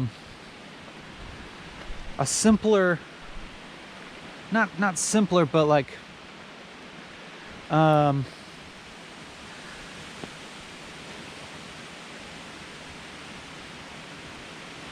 more solid, positively valenced objective for walking, talking. In other words, it's interesting to see myself constantly grasping for a way to do this good, a way to do a good job, a way to know how I'm doing a good job. And this in life in general, I'm always grasping towards, like, to figure out what a good life is and how to live it, how to be doing a good job at life.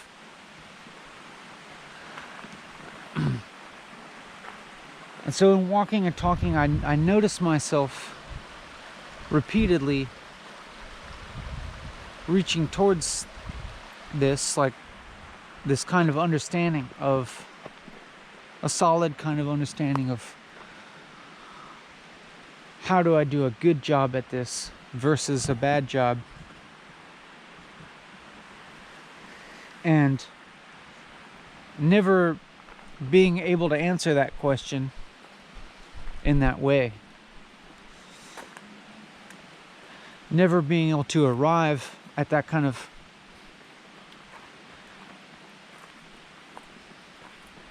objective based mind frame. But conversely, like the way to do this, to walk and talk, is extraordinarily simple. It's completely simple. I simply walk and talk.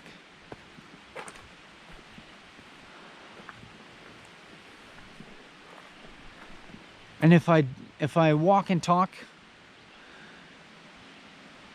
and record it for 4 hours, then that's the objective.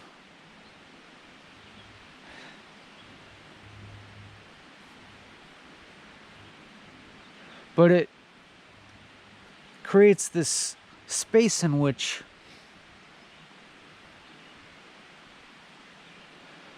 all sorts of changing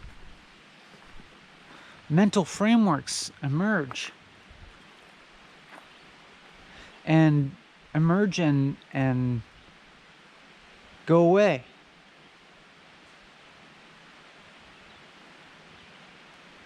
And they're the sorts of mental frameworks that occur in daily life,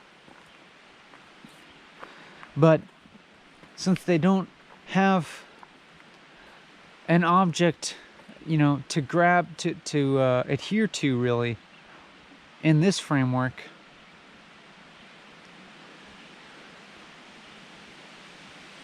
then I can see them over time. I can see them coming and going and see their relativity.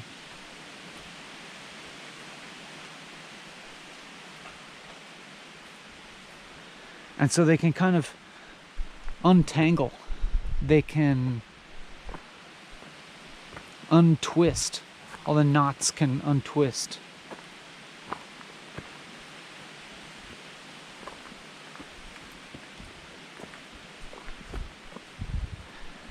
And then I can, in the long haul, or in the immediate now, whichever you prefer,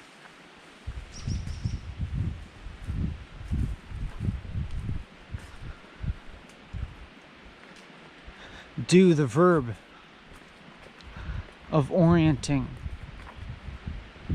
towards a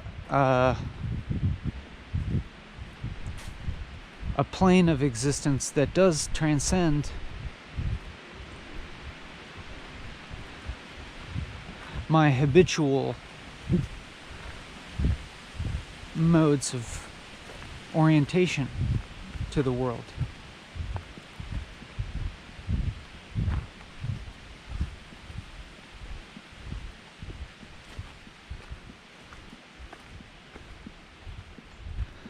And once again, while I'm doing this, it occurs to me, as it's occurred many times before, why not do this every single day? And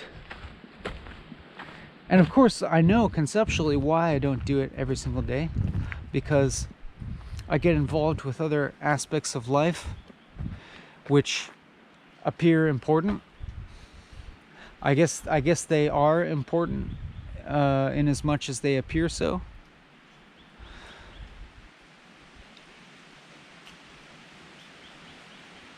Or to the extent that they appear so. And in that activity, I entertain a more judgmental form of thinking. In my interaction,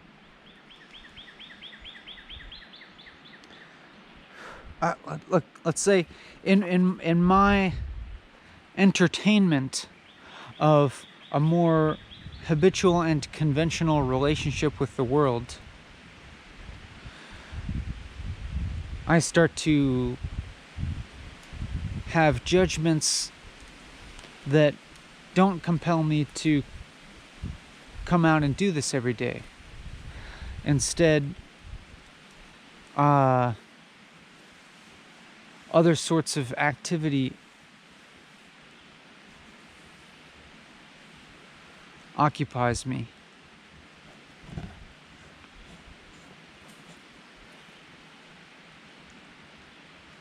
And this type of,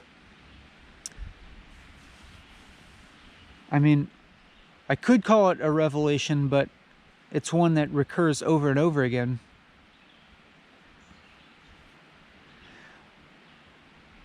That this type of activity is a good use of life.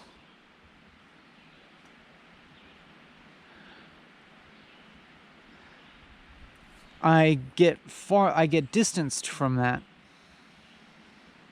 in other things.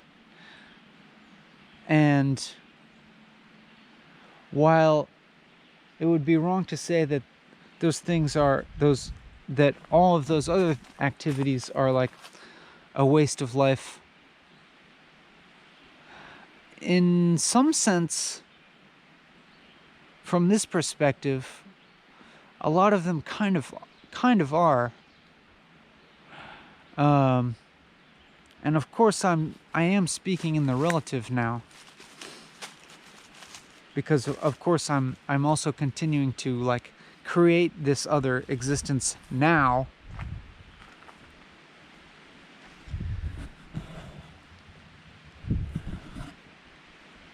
I'm projecting what I'm conceiving as a different sort of activity from now. And I'm judging it as a worse way to spend my time, as an inferior use of my life, which is funny, because the action that I'm describing is just that. I'm describing abstractly being involved in activity and conceptually projecting to this kind of activity, walking and talking, and questioning whether this is a good use of my life, a good use of my time. Which is funny, because that's exactly what I'm doing now with regards to the rest of my life. It's really funny. And so it brings me back again to just this point of like, well, all I can really say is I'm doing this now. This is what I'm doing right now. And any notion of this being a good or bad use of my time or my life is really just totally moot.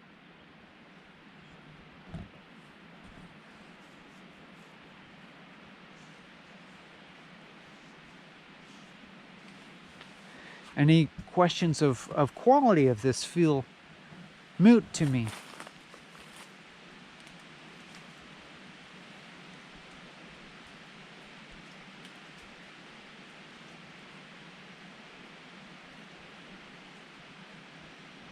But now I've said a whole number of things, any one of which could really be elaborated on.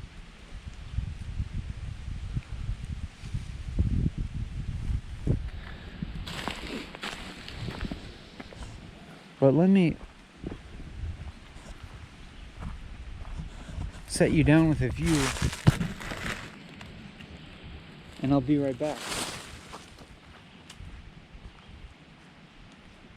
And I guess I'll keep talking.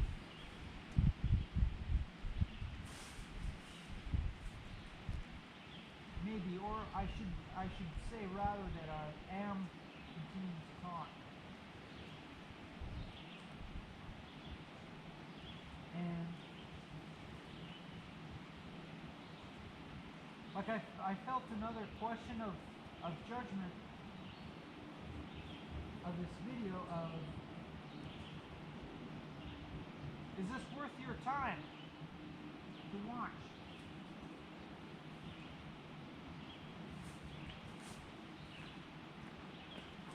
Well, honestly, what I actually thought was, is this worth anyone's time to watch?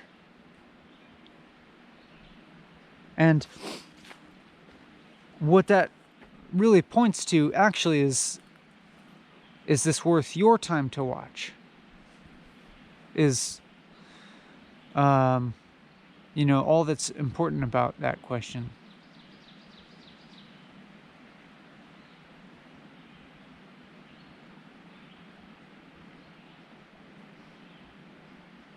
And I can't come up with an answer of yes or no to that. All I can say is similar to the assessment of my own experience, which is that you are watching this, or at least listening to it.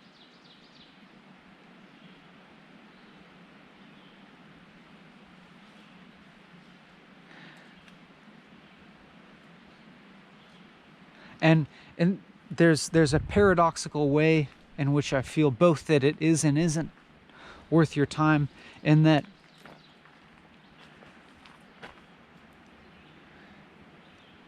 in the fact that you are listening to this without any kind of assurance that there's any kind of benefit to listening to this, no assurance that there will be any emotional payoff, any utility gained, any knowledge gained, any spiritual gain, really anything. And that being kind of contrasted with all the potential other things that you could potentially be doing right now if you weren't listening to this, or other things that you could be listening to or watching.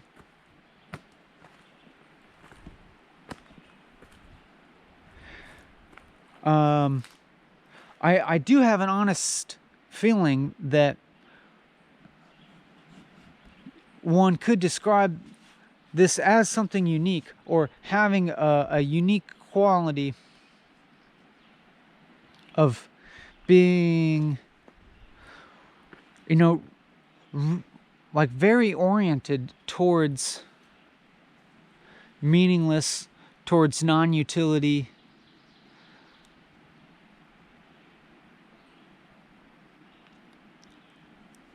towards, you know, the absence of emotional manipulation insofar as I can tell.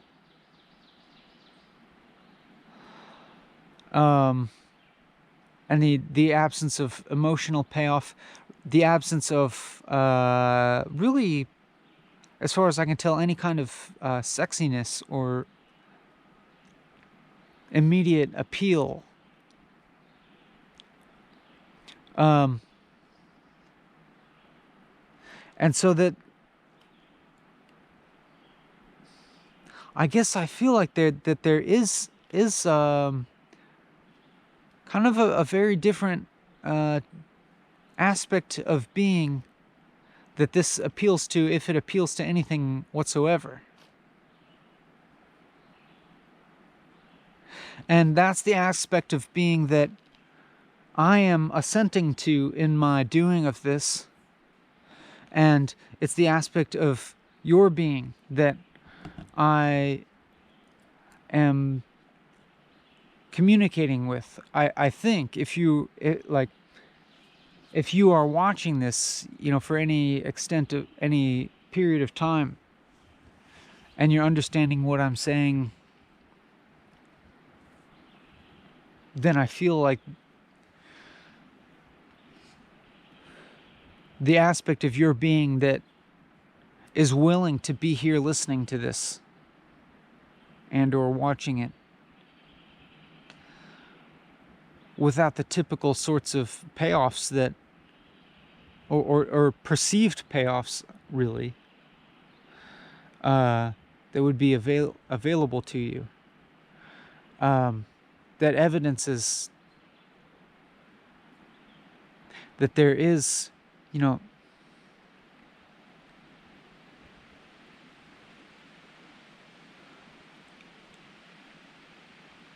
to me, I would say a unique sort of communication happening here.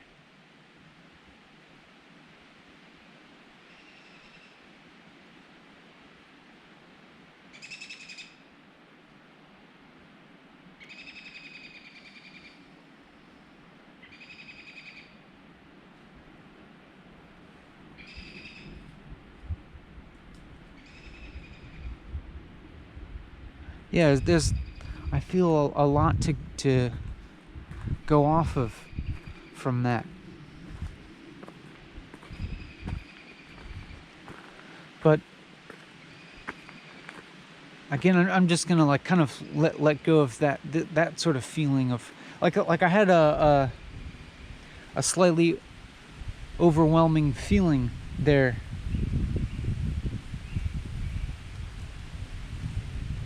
Just kind of talking about, for lack of a better word, reasons for you and I to be engaged in this here.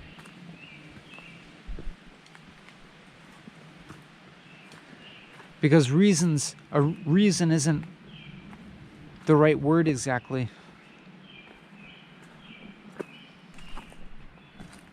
But if I were to try and describe a reason right now, it'd be something along the lines of, wow, yeah, it's hard.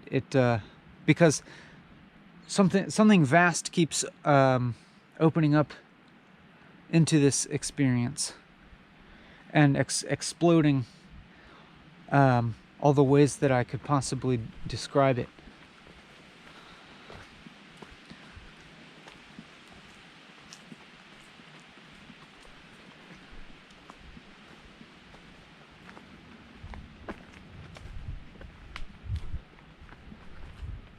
Like there's something higher than even the human experience, or what I should say is that it seems like there is a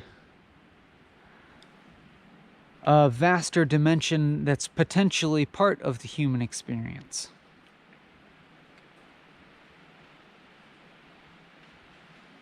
And even though this is relative, and this kind of seems to, when I say this, it seems as if it points towards an other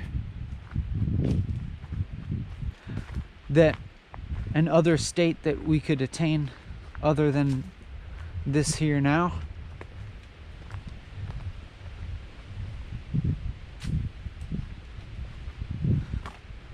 And it's funny, I keep having this paradoxical experience wherein I just spent a long time talking about the absence of reason and the absence of any form of gain to be had. And then coming out of that reflection came a sort of language of potential spiritual gain, of a superior state.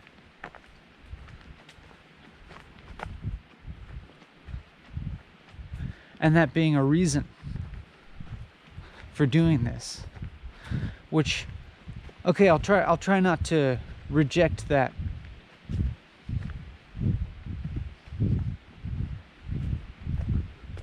But in saying that, it is as if, like, spiritual gain, if it's real at all, like, to the extent that it's real, swallows itself.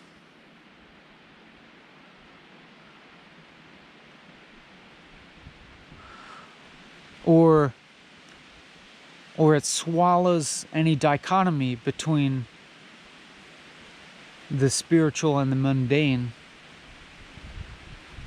Swallows, I guess, all kinds of dichotomies, but maybe that's even what defines what I'm calling spiritual, is progressive swallowing of dichotomies, which doesn't necessarily have to put the spiritual as its own unique plane, but as something contiguous with learning and growing.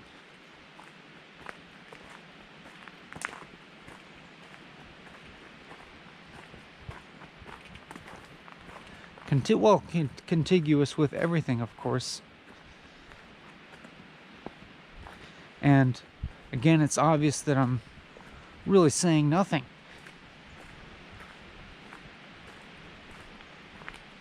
Which is exactly what I'm saying.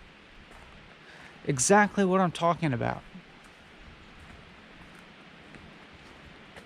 Anything that you can get,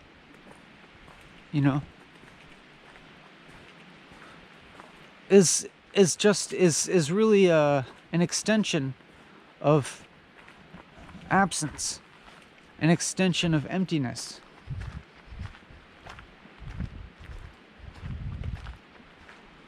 The desire, the desire that we feel,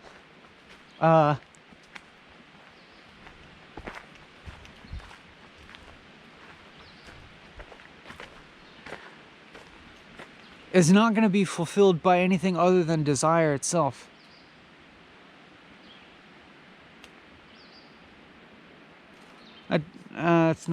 Doesn't sound like the clearest way to describe.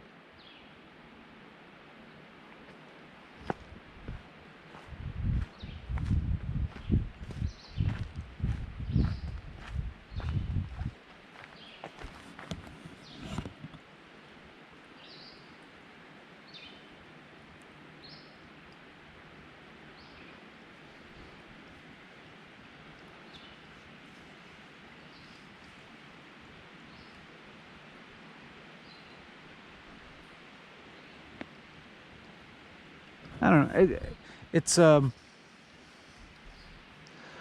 I'll just keep talking now, because now I've gotten into this thing where I think I'm on the verge of saying something profound, but then I keep having to realize that the most profound thing that I could possibly say is also just the dumbest thing and the most obvious thing that I could say. Which is another way of saying what I was trying to say. Actually, everything that I say is another way of saying what I'm trying to say.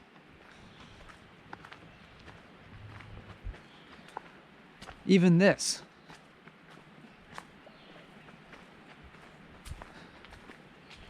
And now, having said that, I feel tempted to rest on that, because it seems like a novel thing that came to me, a novel idea.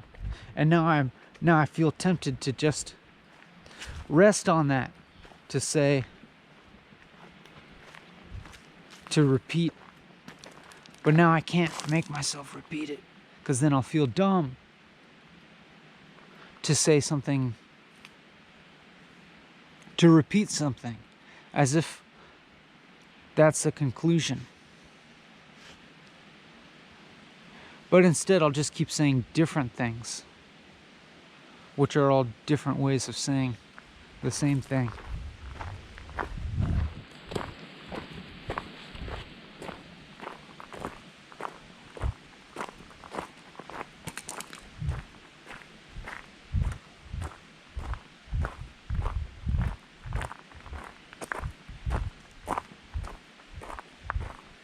And yeah, as I do this, I become aware of the little emotional pushes and pulls that are associated with thinking that something is a good thought or a not so good thought.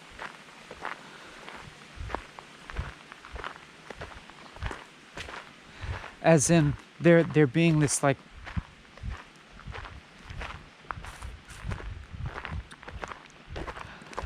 this anxious clinging on to some thought or way of thinking that I perceive as profound, or an answer, like the idea of an answer, if it forms in my mind, seems to be always linked with an emotional pull, and an emotional grasping towards that, which is the sort of thing that creates the experience of time passing, the linear experience of time. The linear experience of time is very much made by emotions, I think.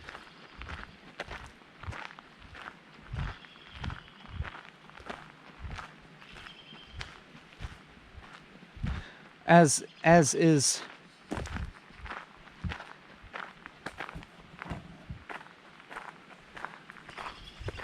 these notions of various things being good and bad,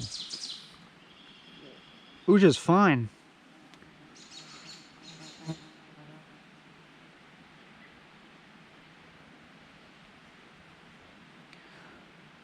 Like we have good and bad things, and we have the linear experience of time, and we have emotions. All of which function with each other. They're all actually different aspects of the same phenomenon, but all existing within a sort of atemporal substrate of reality, all being kind of refractions of an atemporal, objectless, subjectless reality.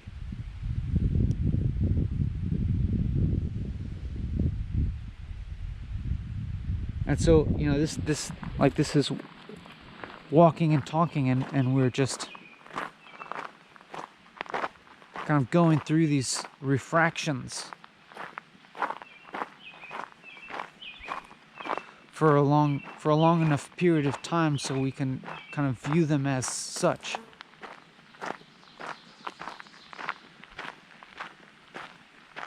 The prism, like an optical prism that refracts light into its constituent frequencies, you could say, but that is a metaphor, you know, for the emotional, conceptual, perceptual vantage points, facets.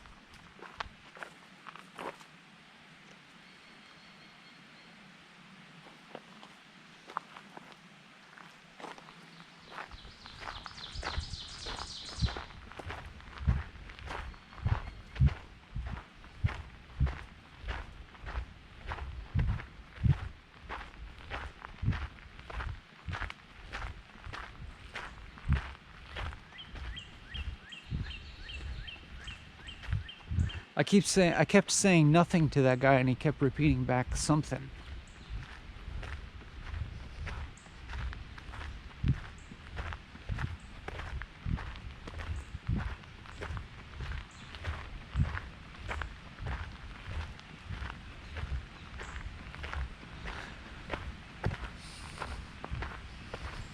It's still this, yeah, I mean,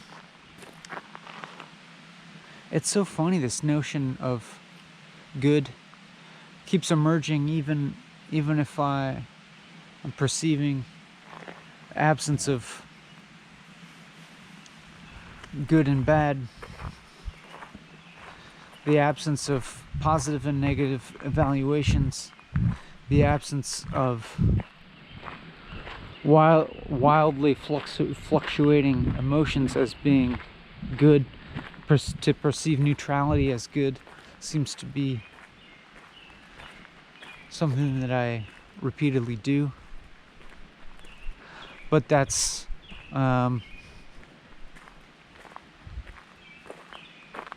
it's just not really true, and when it happens, it has its own limitation.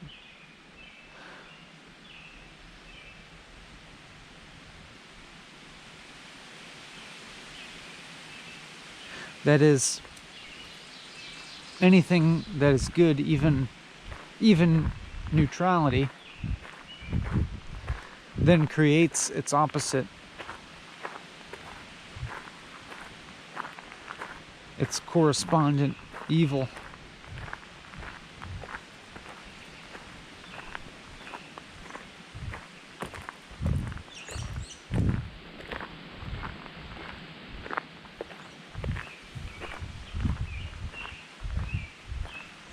Maybe, you know, maybe there's something to this, like, applicable to why is there still evil in the world and in me?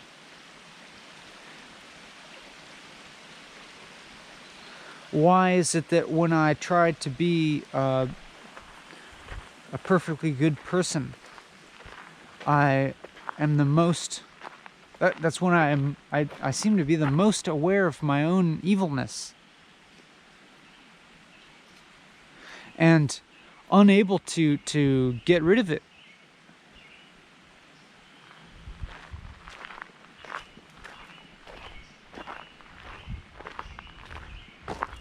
You know, trying to just extinguish the evil in myself by crowding it out with good.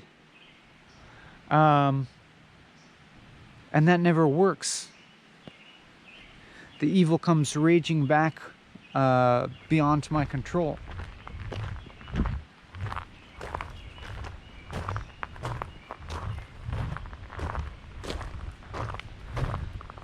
And so it's not on this level of extinguishing one thing, one element by adhering to its opposite,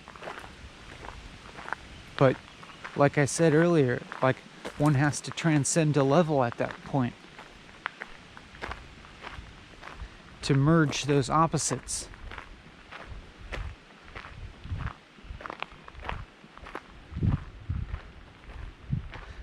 And it's kind of paradoxical, but it seems as if only by transcending those opposites of good and evil, and behaving from this other plane, understanding and acting from this other plane that sees the two merged,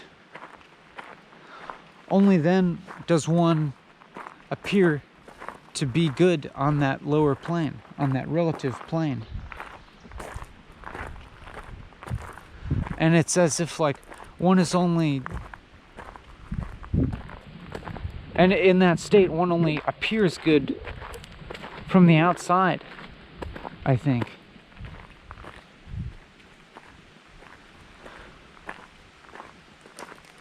I don't think a good person can really perceive themselves as being good. And like, I definitely find that in myself. Like any perception of myself as being good, or the attempt to be good,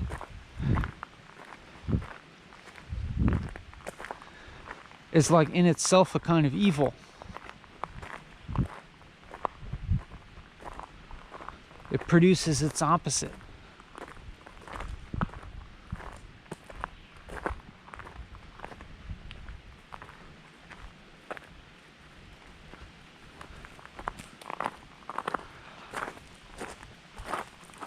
And of course there would be a faulty and limited misperception of these words, of this idea.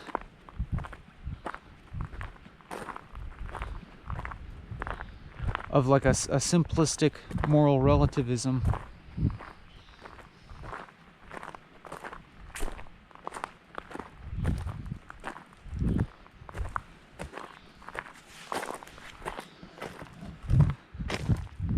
But that's not what I'm referring to. I'm not saying just go live hedonically, willy-nilly, and hurt other people and whatnot.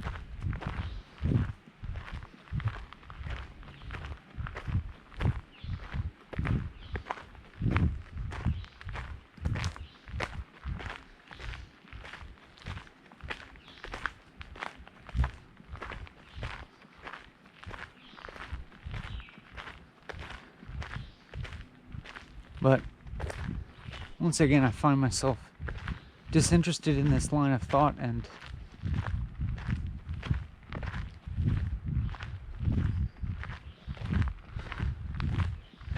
as if this line of thought in itself, I'm discovering now in it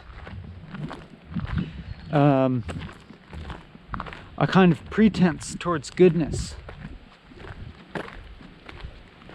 that I'm manifesting. That is, I've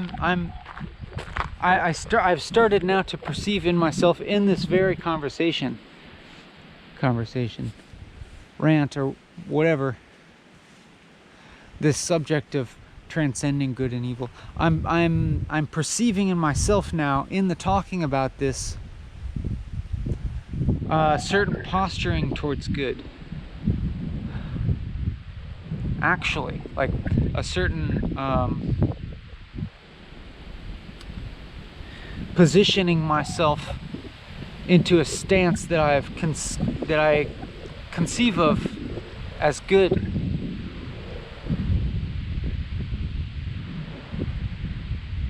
And I think that accounts towards like this uneasy feeling that I've felt emerging while I was towards the end of talking about that. I was like, where do I go now? Because I seem to be on this like moralizing trajectory. How do I say the good thing now? How do I tell you how to be good now? How to be good, a good person like I understand. That kind of posturing. And then so I felt this uneasiness.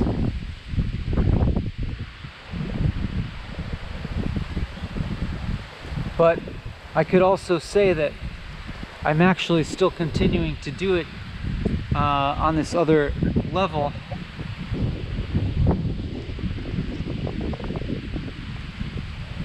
By a certain kind of performative honesty, you could say.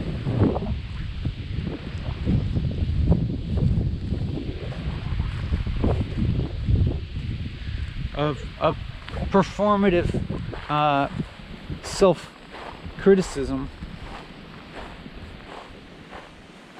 as another form of positioning myself as in the moral high ground. And so it's like, actually what I'm continuing to do is to create both good and evil as I talk about this thing.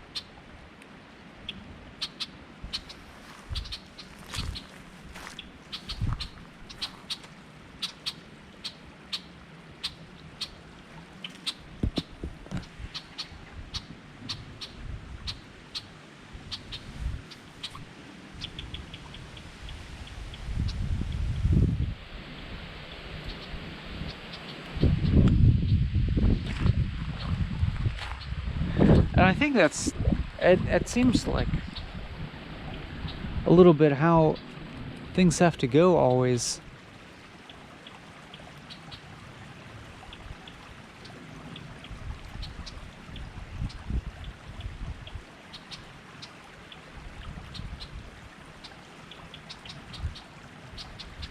Like if you're going to manifest either good or evil, you're also going to manifest its opposite.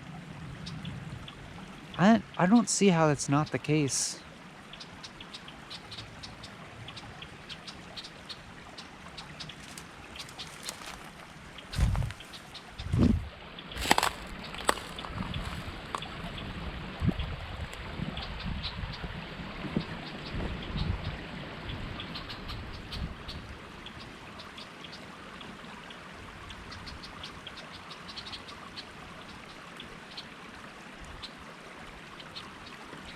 And it does seem kind of true to me right now that good and evil are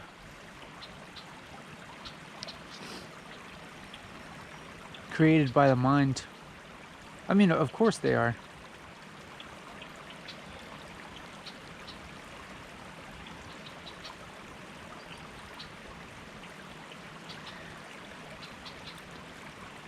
I mean, it's obvious. They're components of human experience.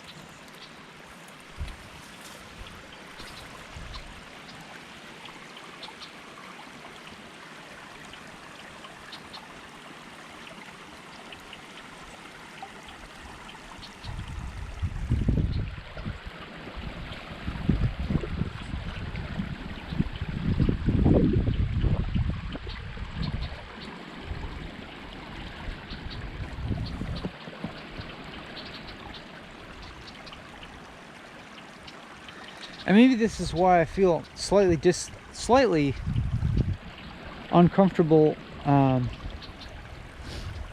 This environment, I'm perceiving this as some kind of idyllic.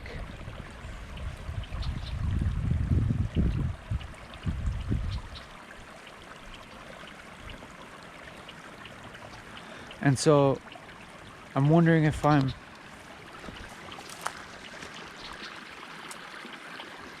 manifesting some appearance of goodness here, or wholesomeness, so to speak. But wholesomeness having a connotation, a positive connotation, but I feel like real wholesomeness should also contain the profane and defiled, which isn't really.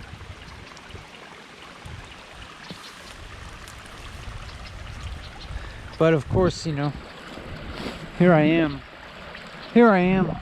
saying as if this experience here isn't profane or defiled.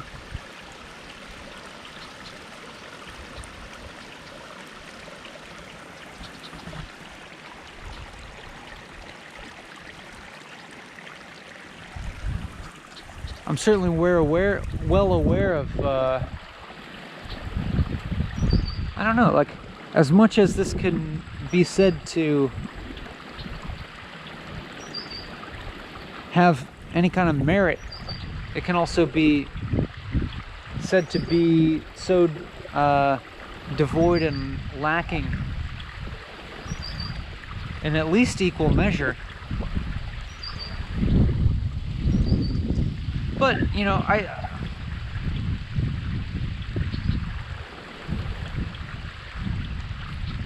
and now, you know, I'm just being self-critical in a way that's not, it's not like it's necessary, it just kind of is. Like, this self-criticism is not, neither a virtue nor a liability, it just kind of is. In the same way that to posit either any merit or deficiency here, I think would be faulty or limited or fine.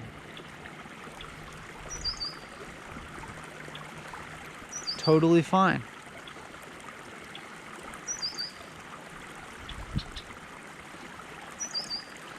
Let's go ahead. Posit merit or deficiency. That's all right. It's not great. It's just all right. It's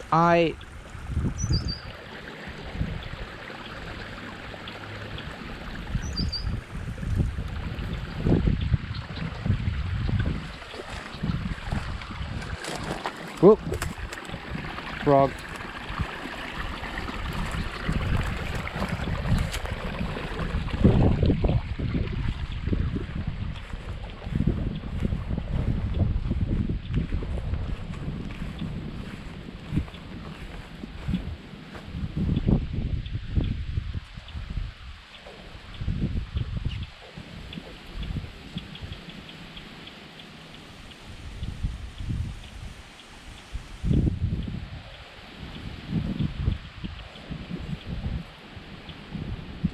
It's so funny, I think, how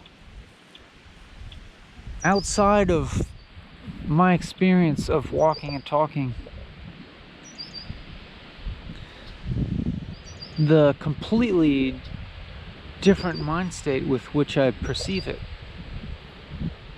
or I could say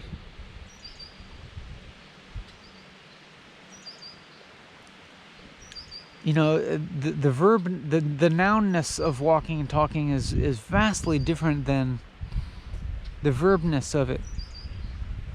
At least in my experience of them, the two things. As in, walking and talking as a video in the world, as a video on YouTube, with likes, dislikes, views, and comments.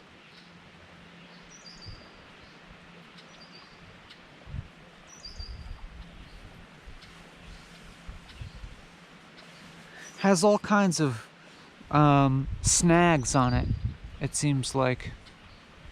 All kinds of things it gets ensnared in terms of my own thinking about it. Those evaluative measures But within the act of walking and talking, it's an entirely different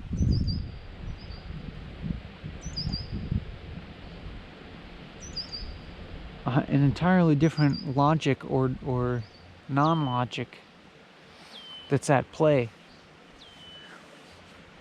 where none of these evaluative measures really come into play.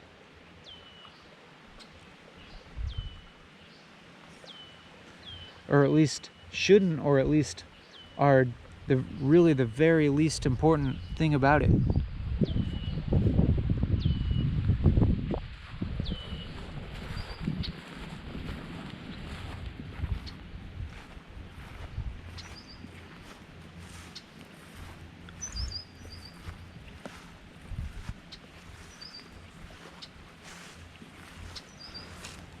Or another way of stating it is that acting independently of that evaluative rationale, that evaluative criteria, I think is part of what's important about it.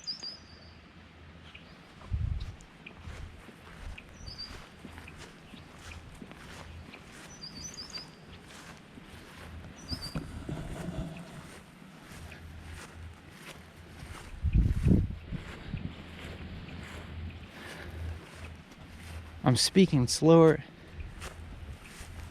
now, and I'm walking slower.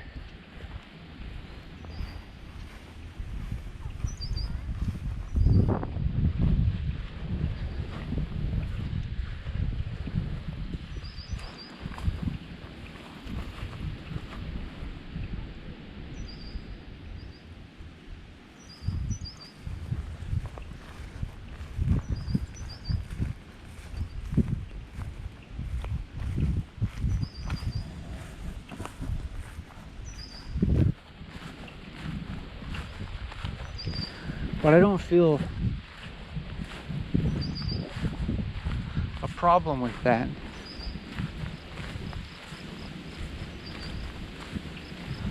There still is this, what I could describe as physical tiredness. A little bit of it.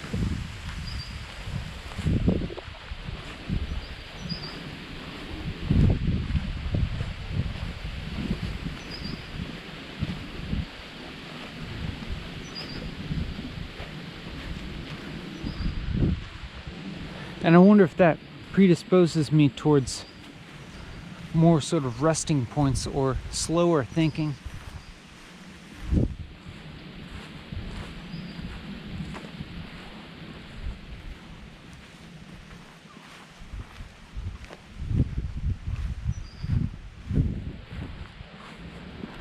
I do need to drink some more water, so I'm gonna.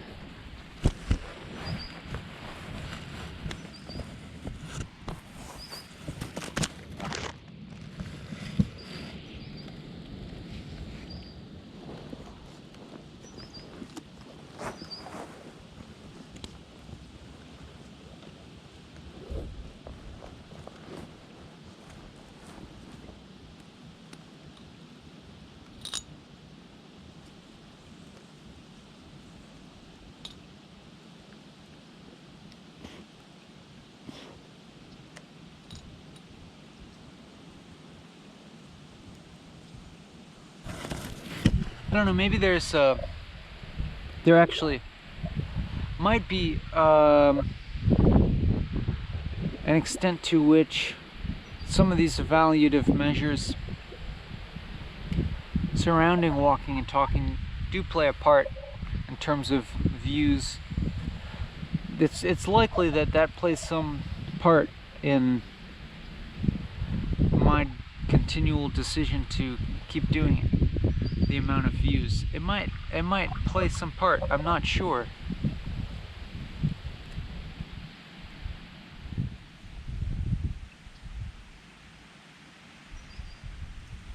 I mean, I'm sure that there is some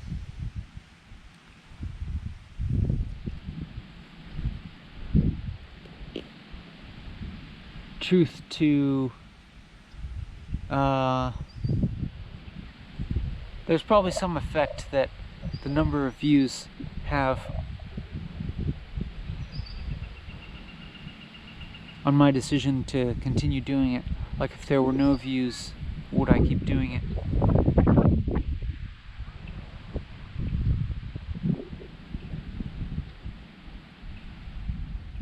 And it's hard to say. But actually, you know what this points again to? The important part of this question that I'm asking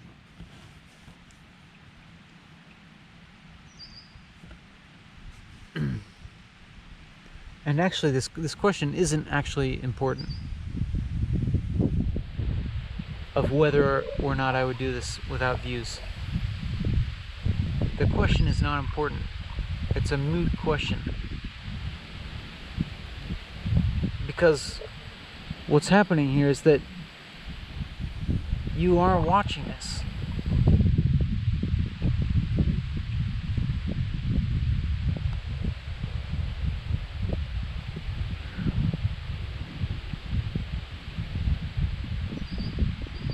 And all that's going on here is that I'm talking to you.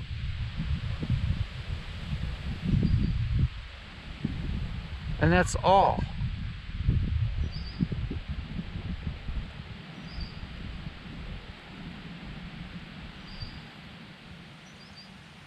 Your understanding.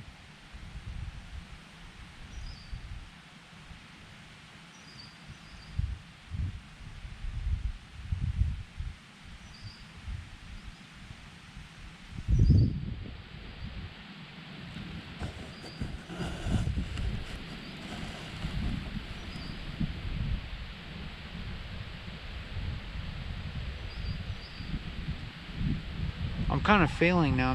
I'm lounging and not walking. I should probably keep walking, because I reckon it has an effect on the state of mind. Lounging can come afterwards. But I'll just drink some more water. And I have this mild perception of this moment coming on, where a question occurs as to whether this moment is in any way inferior to prior moments of this video, like being less focused, less alert, less committed to the task.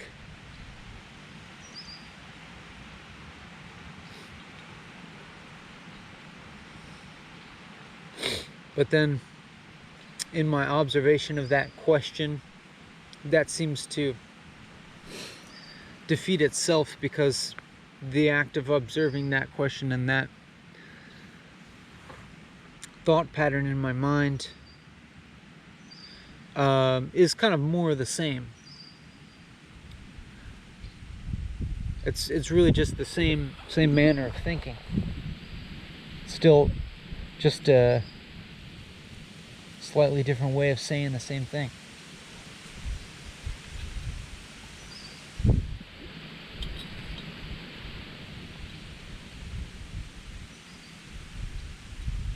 But there is, but sometimes different types of embarrassment pop up, but it's really all one type of embarrassment, of just being seen. And by being seen, I mean and the embarrassment of that, I just mean like my own projection of an image as seen by an imagined other.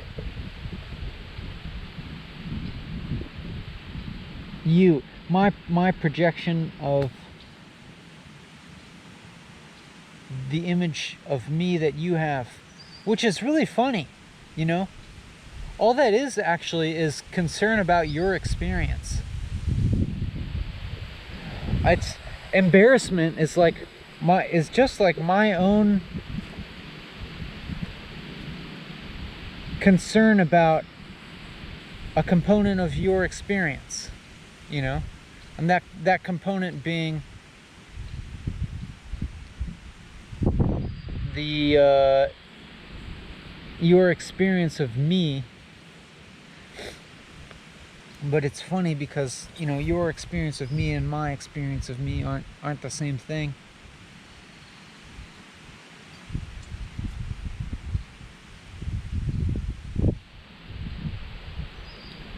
But I guess what it boils down to is me wanting you to have, for lack of a better word, a positive experience or a good experience. And I put those, of course, in scare quotes because it's relative. I'm speaking relatively, and maybe I should just like coin like relative quotes, like instead of scare quotes, just like quotes that indicate I'm speaking in relative terms. Which, when am I ever not?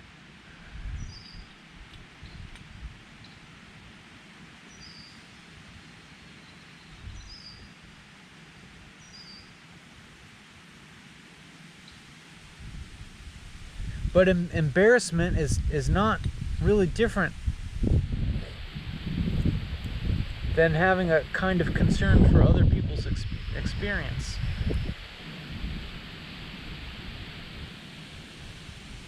When they see you, because you don't want them to feel bad for you.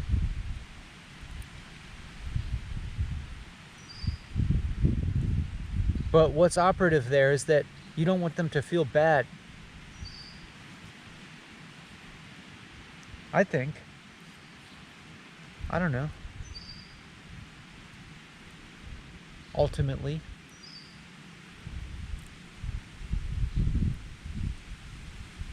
You don't want them to hate you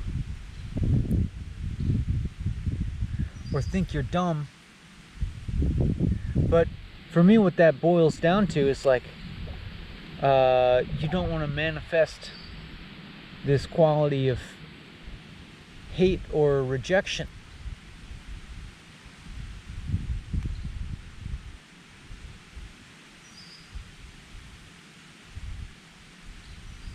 Because you know that that's like an unpleasant experience, kind of. I think, you know, hatred is very unpleasant to experience.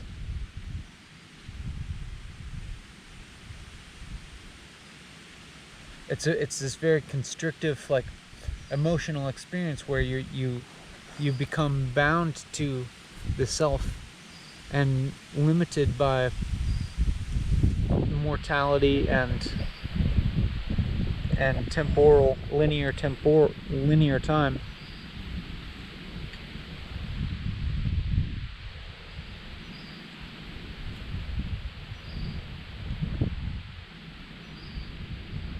Via those constrictive emotions, you know what I'm saying?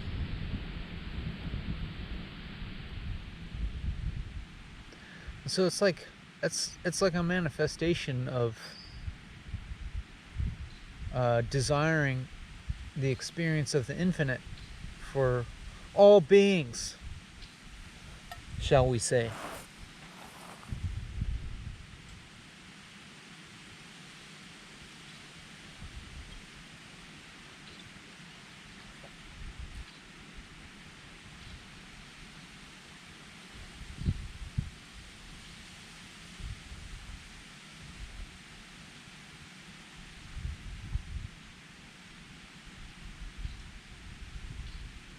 But then again, isn't everything that?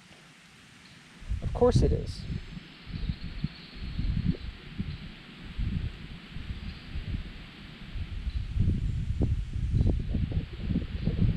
Even hatred is that. It's so funny.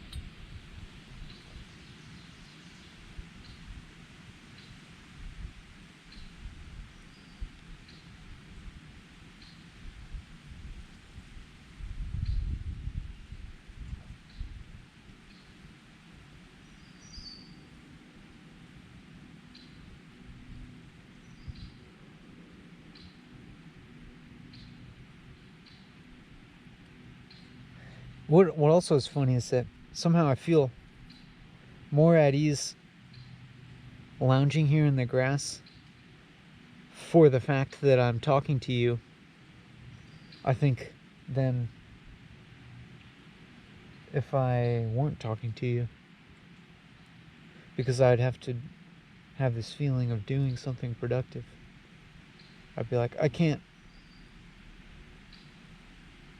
have the luxury, I can't indulge in lying in the grass without making something. But I mean, I feel like I'm indulging anyways a little bit here. I am. I'm not walking.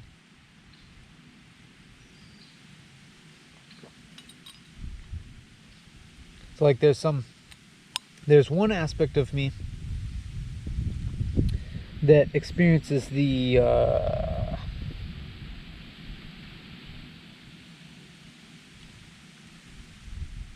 what's the word? The opposite of momentum.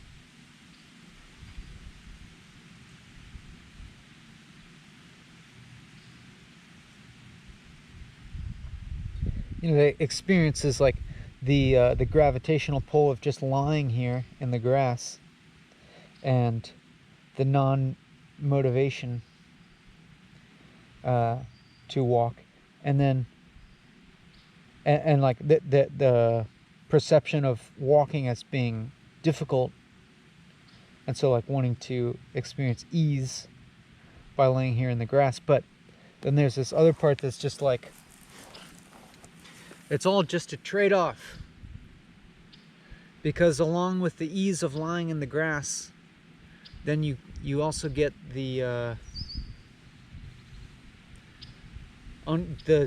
mild discomfort of knowing that you are indulging in ease when you could be working hard. And so I guess I'm just gonna try and make that exchange. But I should drink some more liquid. That's my excuse, is getting hydrated. It's a valid excuse. It's a legitimate excuse.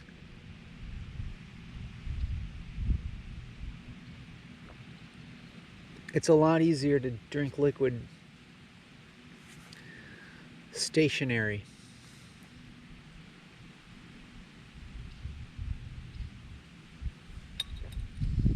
Can you believe this conversation? After everything we've talked about, and now I'm talking about hydration. What a great convo. I love talking to you. You're such a good listener.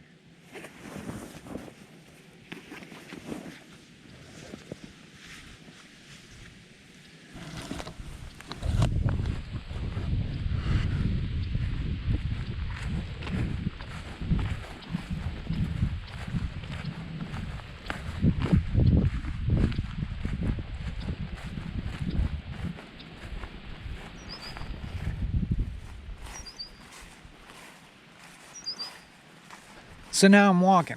I'm still indulging a little bit in like looking at the.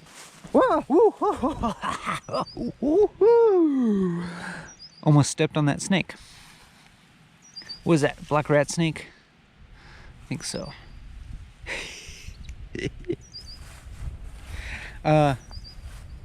Where'd you go?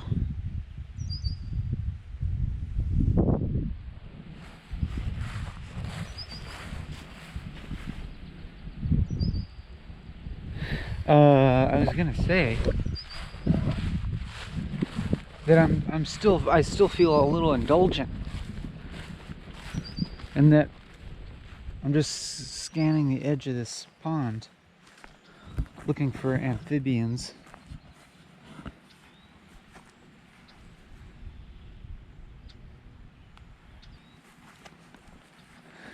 Not totally on task.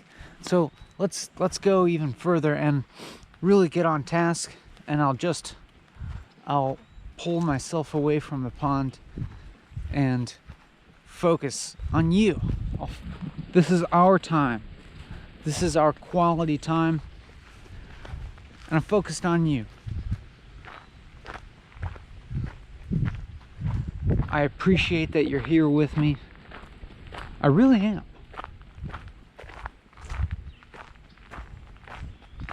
And I'll ignore all these maple leaf viburnums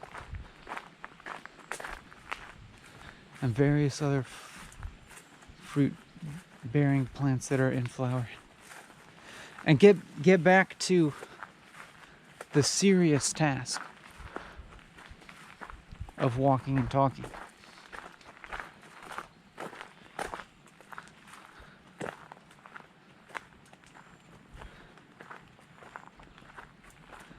It's really funny that this is this ongoing task, or at least it feels that way when I'm not talking, when there's gaps, when there's little pauses.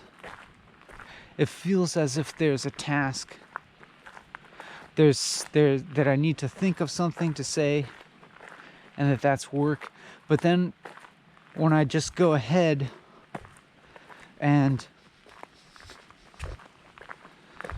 short circuit that part of my thinking and just launch into saying something that's not,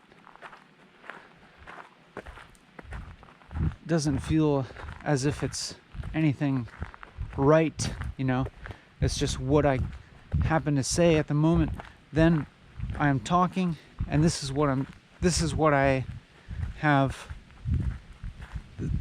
you know, this is what I've like happened to say right now at any moment.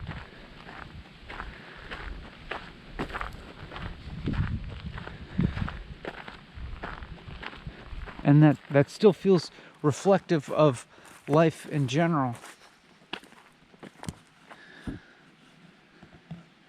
of this is what happens to be my life right now, and it's both significant and insignificant.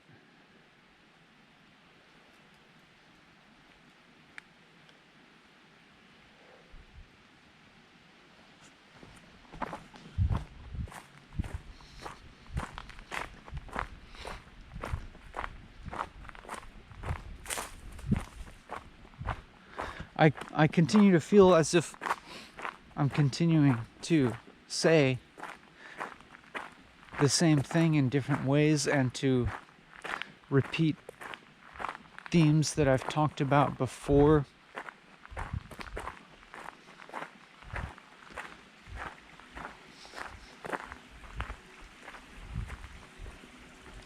And I guess that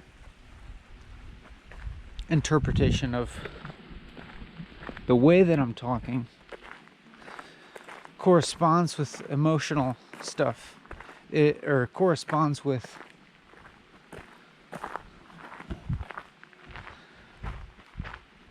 a physical sensation that seems to lead toward, that seems to like be one of mild disequilibrium and be seeking an equilibrium. That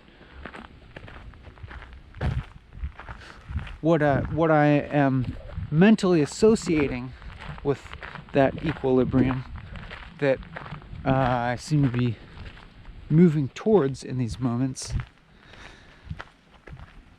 would be something like akin to like fresh thinking or fresh thoughts.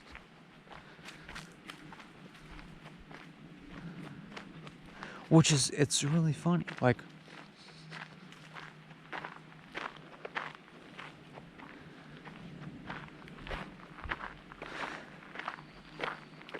because what really is freshness of thinking,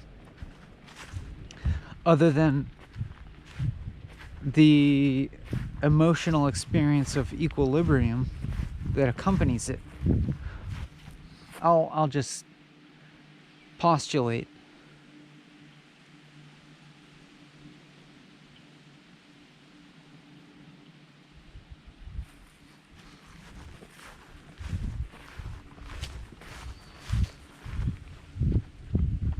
But then again, there's this other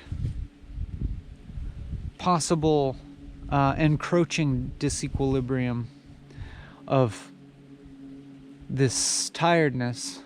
But I mean, like I said before, it seemed as if I did have the option of not suffering from any of these, from that disequilibrium, really, or to be able to see through it. But there's limits, you know? People have limits. And if I, like, am depleting a reserve of energy, you know, by fighting against my disequilibrious state of tiredness, then I can be set off balance, and like afterwards there will be like a fall, because I'm drained by having to work against something.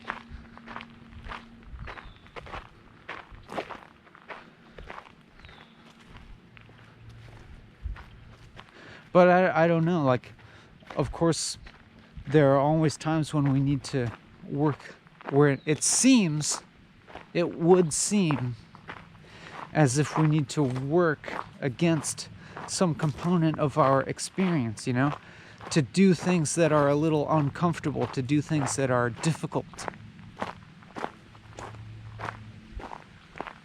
It's like, what's life without difficulty, of course? And how does one grow without difficulty?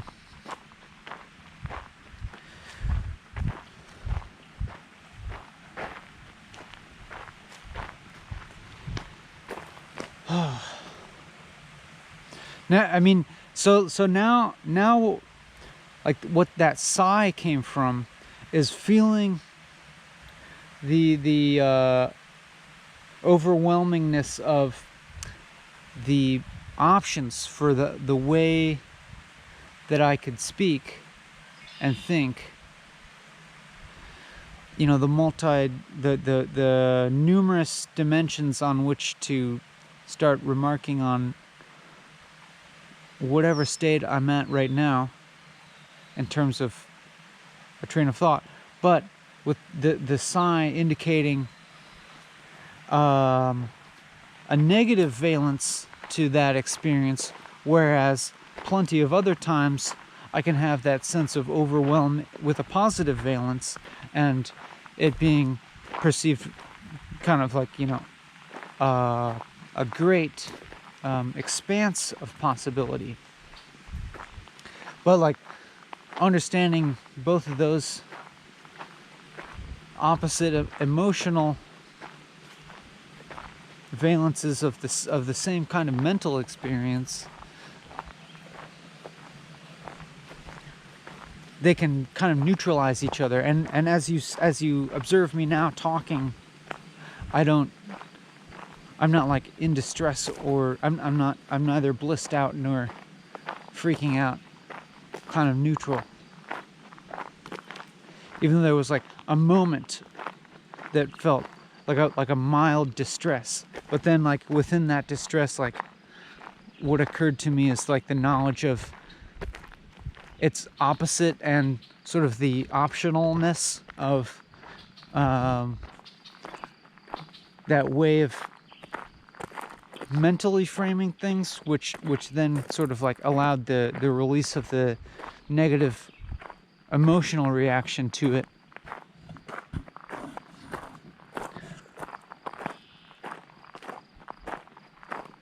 And so here I am, just continuing more or less neutral. And if I were to look at the emotional topography of this episode per se, I would describe it as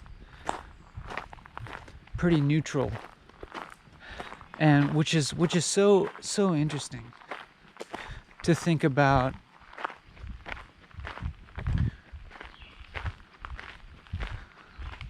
The types of the motivation one needs to keep doing something.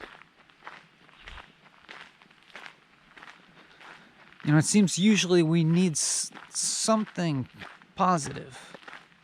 And, you know, there's various ways in which I could frame this as being a positive in my life.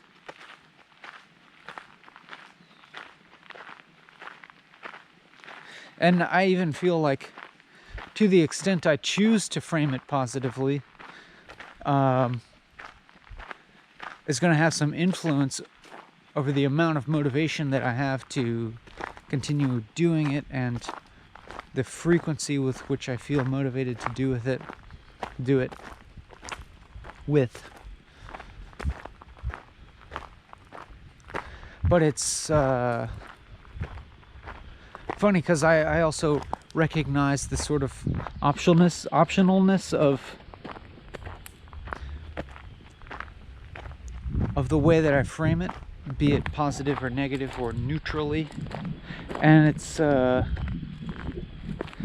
if what I'm describing as neutrality, to me, I understand that as the most truthful way of seeing things.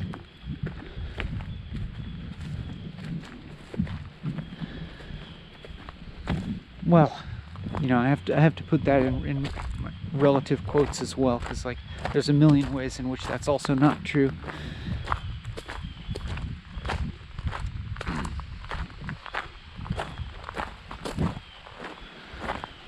But like to really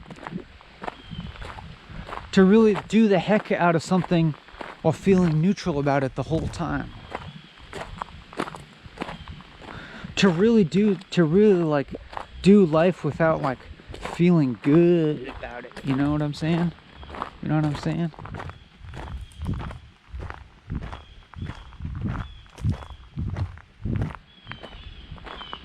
Or to try and exist on the highest plane of understanding of goodness, in which all the subordinate dualities of good and evil are fused into each other.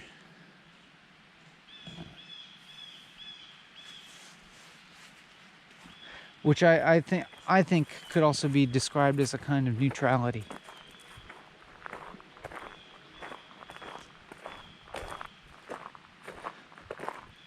As in, like, I'm saying neutrality is good. A paradox.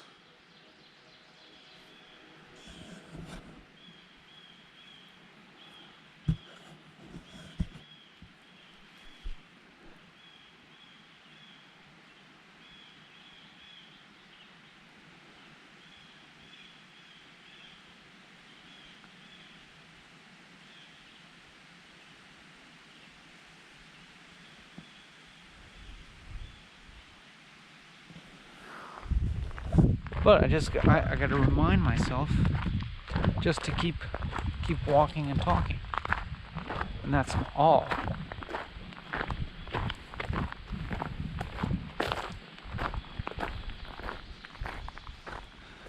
Walking and talking, it does feel like an activity that has the potential to be distorted by, you know, my own, you know, mortal human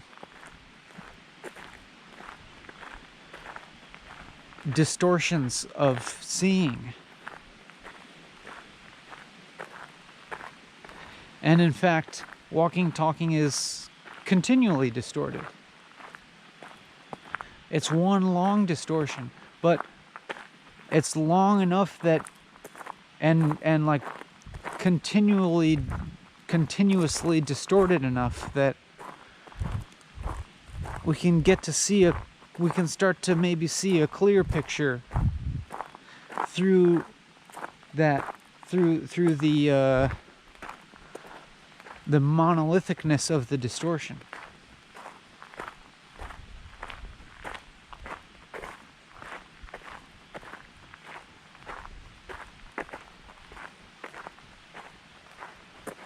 Like trying not to distort,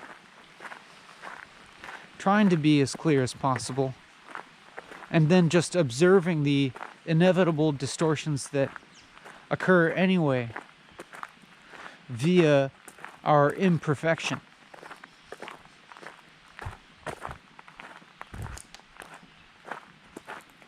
Just kind of staying with our own imperfection. That sound, man, this is sounding like Christian. Anyways, I feel the gravity of increasing distortion, increasing emotional distortion, aka affect, starting to poke its fingers on my shoulder to grab my attention, to be like, hey, we're affect, we're fun sometimes. Why don't you? And so see, and you see, it's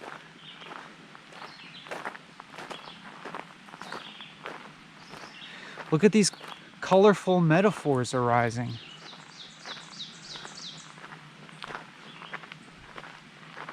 These delicious anthropomorphisms.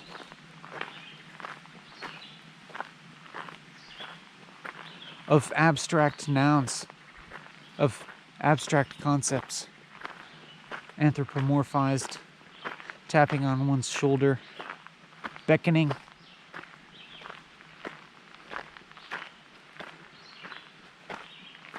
Like concepts having their own consciousness, like concepts having an interiority. Do you think they do? I mean, I feel like I kind of think they do.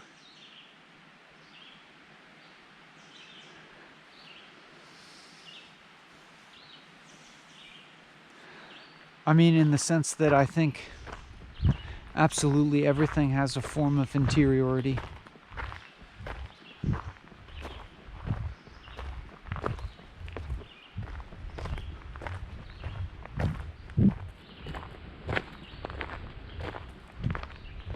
But then, you know, it's like panpsychism. I'm a believer, but I hope to think that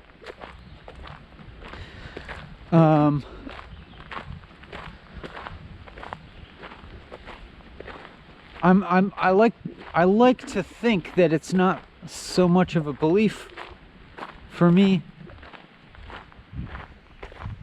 as an understanding based that is verifiable through discerning observation.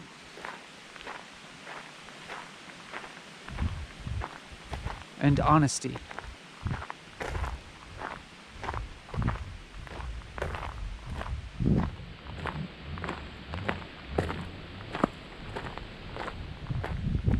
And when I do feel the most clear that I ever feel, that is when I feel the most in contact with truth that I can be, or at least that I'm aware that I can be, then panpsychism is a very good descriptor of that contact with truth. But it taken kind of in the conventional sense, let me just say that there's, I think, a lot of faulty ways one can conceive of what panpsychism means. And what I think it means is consciousness being a fundamental quality of reality that is everywhere, inherent to everything, as in, as much as we see the objective world around us, that all that objective world has a form of subjectivity as well. But it doesn't mean what we might be tempted to think of as subjectivity as being the human experience, of being the human type of perception, let alone conception, let alone a thinking mind, a thinking, abstracting, conceiving mind, but also like letting alone like the type of perception that we have. By saying that everything, that consciousness is everywhere, we're not saying that everything like sees, that has the same types of sensory experience.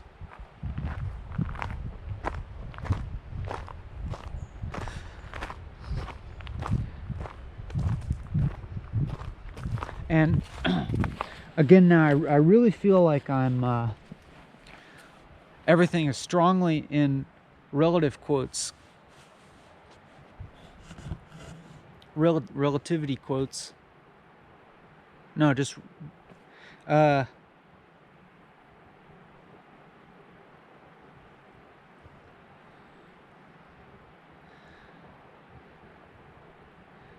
thoughts are moving too fast for me to say them.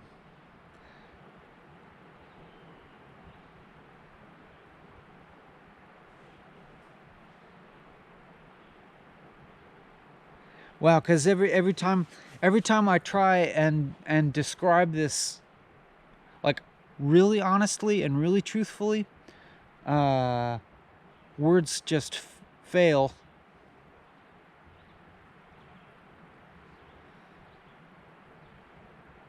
And in some sense, I almost start to think that silence would be a better descriptor, but really,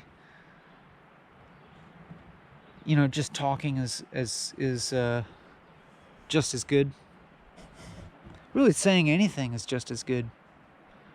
Saying anything I say is just a different way of saying the same thing.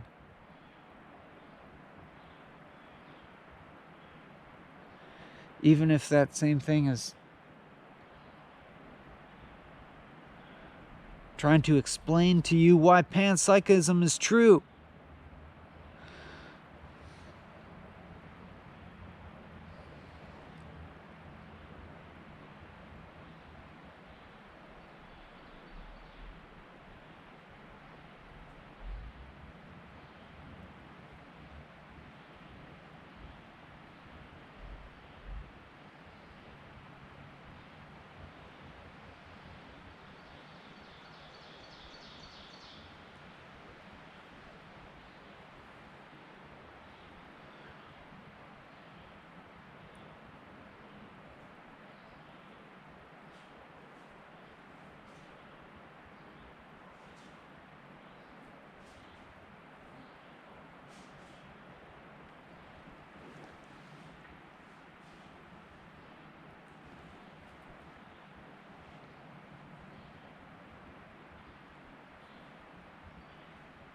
I better just start walking and talking more, because like if I sit here trying to think about how to explain it to you, I'll never say anything.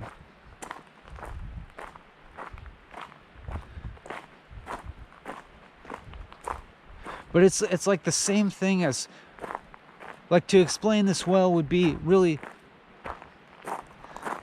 the same thing as being able to completely truthfully and honestly communicate my experience to you right now. Which is our experience, your experience, the part of experience that is exactly the same between you and I.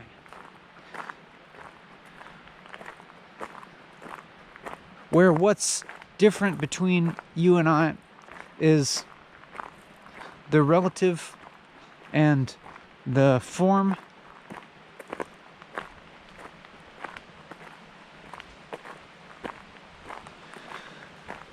The fundamental quality of that there is experience at all is exactly the same between us. I mean, look, look, look, you're here. Look, you're here. You're experiencing. You are experiencing. I can say.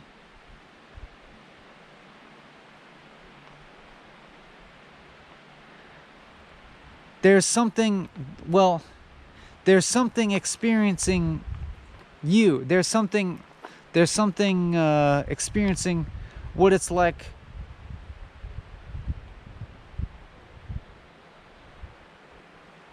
for that body, that mind, those thoughts.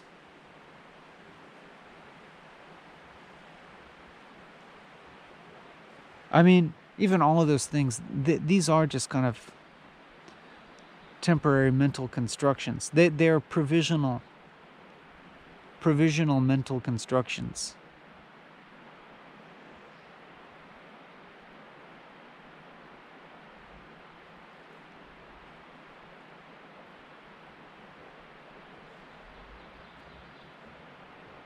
This experience of being you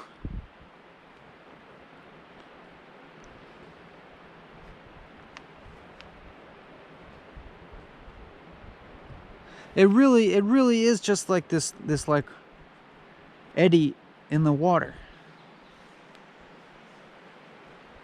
It really is, and every single component of it.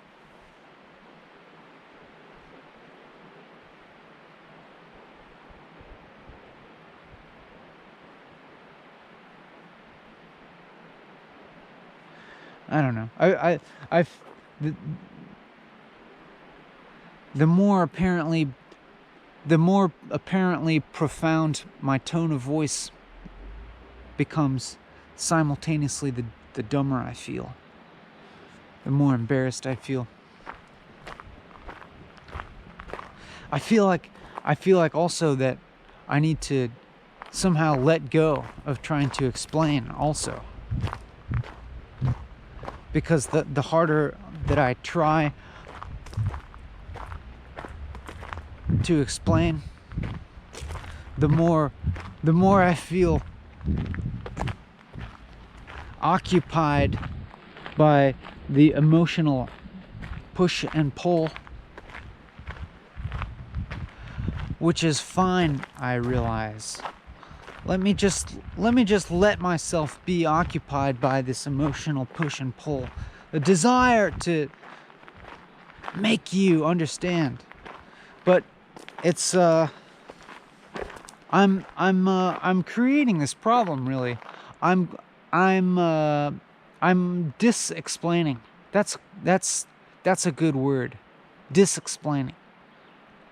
Like, not exactly unexplaining, because actually unexplaining would be more like what I'm trying to do, actually, to unexplain things.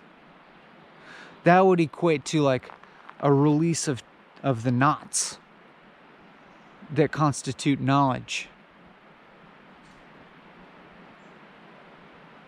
But dis-explaining, that's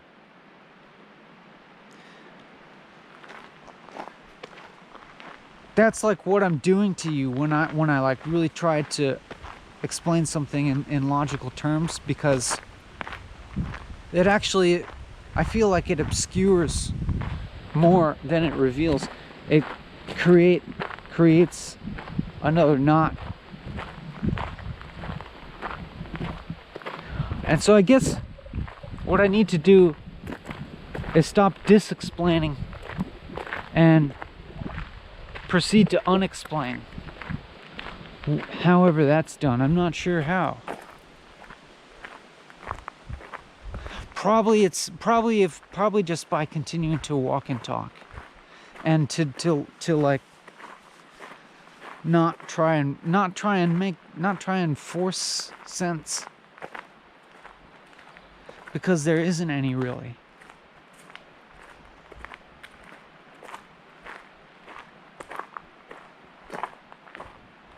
I mean, I can imagine a feeling of satisfaction of being able to explain this thing to you. But it's not. It's false, because you actually understand already. You actually understand already.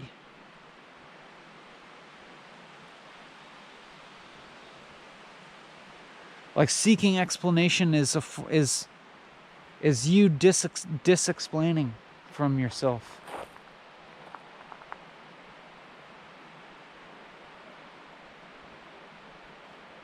Looking for somebody else to explain real things to you.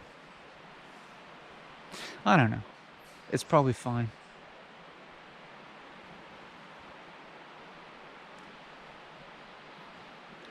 But really, the real explanation, for it to work for you, you have to do it yourself.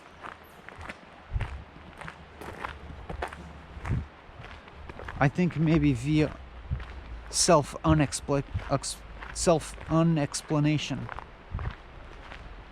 Auto-unexplanation.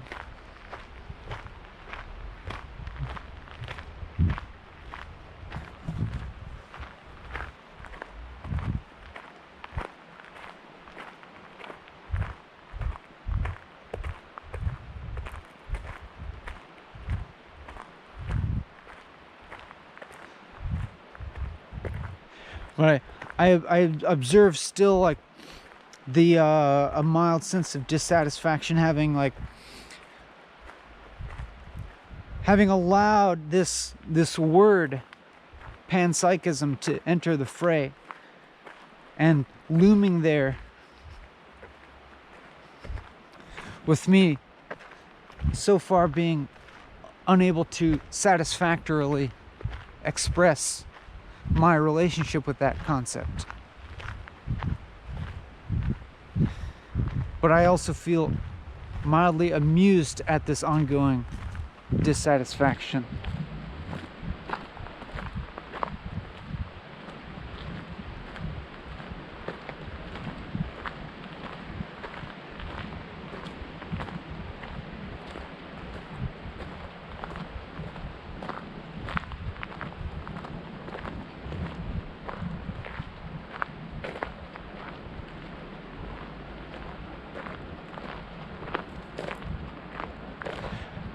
As if maybe not explaining it is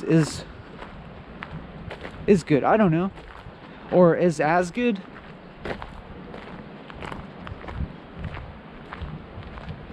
And maybe I don't know, dissatisfaction might be just as good as satisfaction, you know? It totally is. Because it contains its opposite. Because it'll propel you towards finding satisfaction.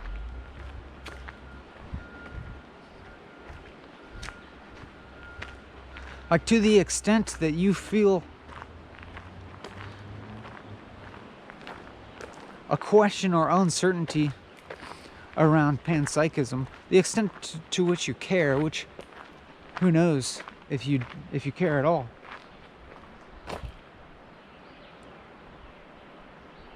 Like, it'll push you towards the understanding.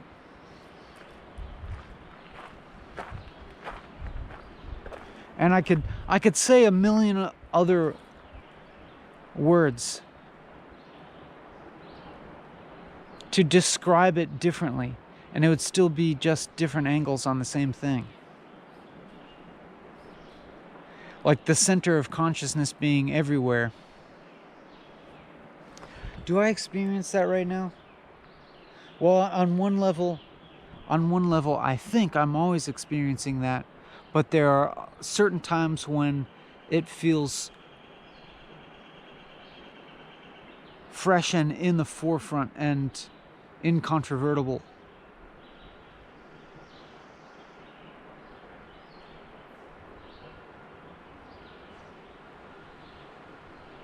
In a way, in the center of silence,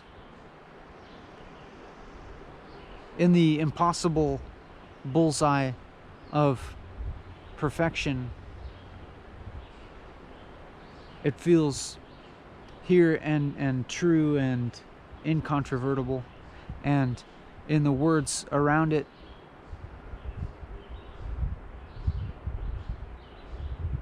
they kind of fall out of it like little droppings.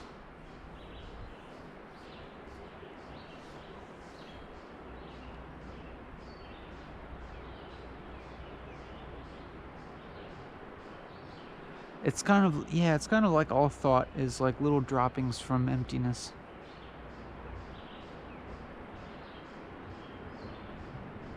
But you gotta love them.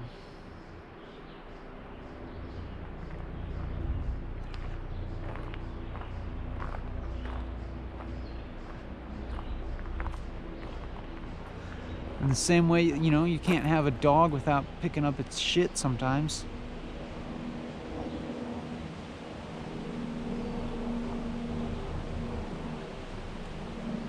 Or I should say, you can't have a dog that doesn't shit. So if you love your dog, you gotta love its shit too. In a manner of speaking.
I can keep saying things like,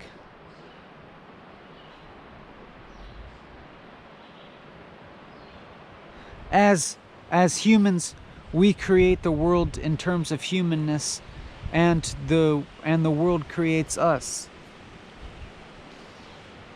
The world creates humans while humans simultaneously create the world. And by the world, I mean the human experience of externality.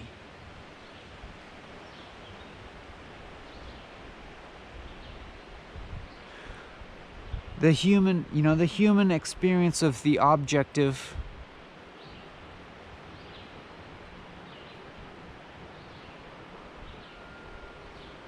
is what we create. We create the objective via our subjective. We create the objective via our subjectivity, which in an equally true manner is created by the objective.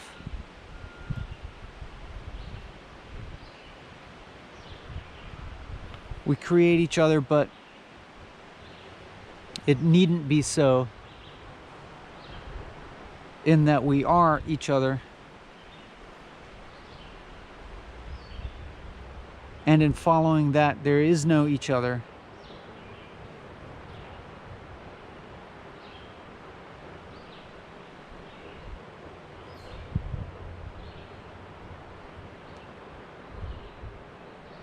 And if you want to be a putz about it and start to project into other beings, dog, snake, newt, spider, mosquito, it's the same story with them.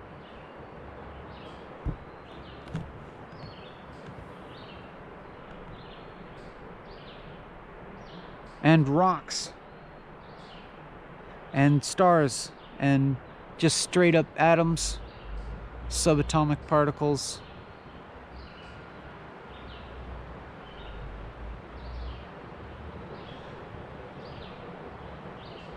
Each of those things also creates the objective via its subjectivity, even if its subjectivity is something that you would consider to be nothing, or basically nothing, to varying degrees. What you perceive to be subjectivity is only varying degrees of human experience. That's your problem. But it's fine. It's perfectly normal, of course. You know, identification based on similarity to experience. The subjectivity filtered through human experience, projected onto the objective in degrees of sameness. A rock seems the farthest away, but it's still on that continuum. It's on the continuum. And the rock, and so, like, you know, let's take a middle thing. A newt. A newt also perceives the rest of the world in terms of neutness. Similar on varying degrees of sameness. Why do you think they swim away when you get close to them?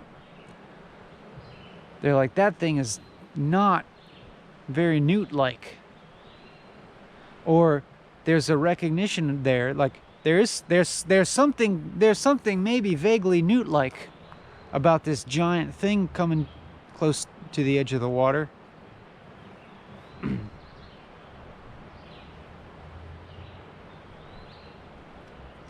But it's in a form that threatens to obliterate the perceived continuity of this experience of neutness. So I'm going to swim away and fulfill my neutness in doing so. And then you see another newt and you recognize, hey, like, look, I look down, I see this body. I look down, I see this body. I see this other body. I perceive similarity, sameness. Maybe I'll go say what's up. Maybe see if we can breed and perpetuate more neutness, you know? Can we proliferate more of the universe into neutness by breeding as much as we can? That's what humans want to do. Or there's that urge anyway. In balance with, never mind. But it goes all the way to everything. Rocks.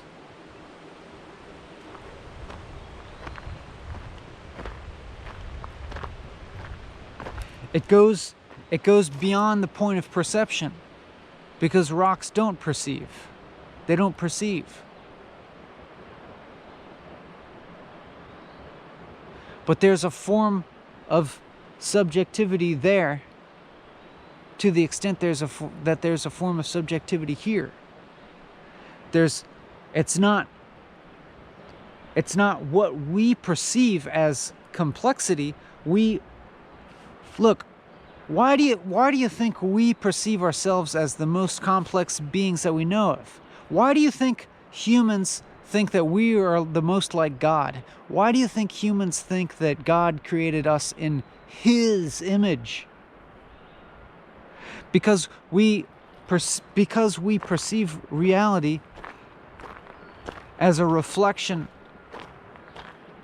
of the contents of our consciousness, of the filter through which our consciousness shines.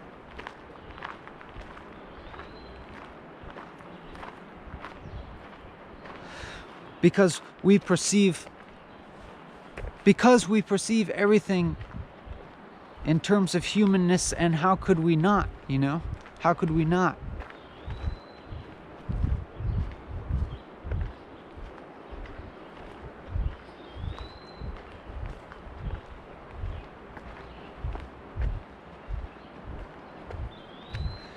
And if there were another being that were objectively had a more an objectively complex form of experience, which is not really possible, or like the objectivity of that is not really true, which maybe I'll get to if there's enough time. We couldn't perceive that, you know? Like a rabbit cannot experience humanness the way a human can experience humanness. A rabbit does not have the same capacity of conceptualization and deep time and so on, or the complexity of emotion that a human has. But if you are, you know, if you are a proper compassionate leftist type of person, you'll object to me saying that, because you'll say, well, yeah, but rabbits have their own things that are just as significant. And I'll say, yes, they absolutely do, but not in the sense that you're thinking, because you're probably thinking about them in human terms. It's not rabbits are people too, and that's why they're important. It's like rabbits experience the world in terms of rabbitness, and their experience of a human would necessarily be some kind of lesser form of rabbitness. Like humans are lesser rabbits to rabbits.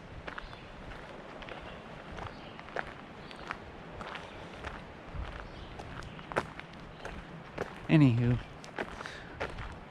the more conviction that I sense myself speaking with, the more embarrassed and dumb I feel, because I perceive this as like an emotional distortion, really, an emotional distortion of saying the most not like really saying the most non-things. Saying the most nothing things, but with a sense of conviction.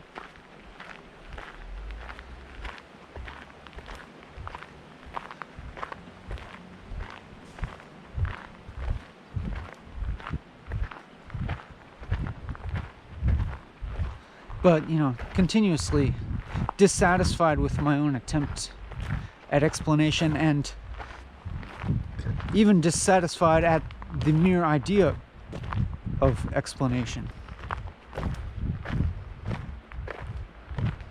Wanting to unexplain more than anything. But we're really in luck, because now the moment is at hand for like the most true form of unexplanation possible at this juncture in time, which is me stopping walking and talking. The end of this, the end of talking is here. Bye.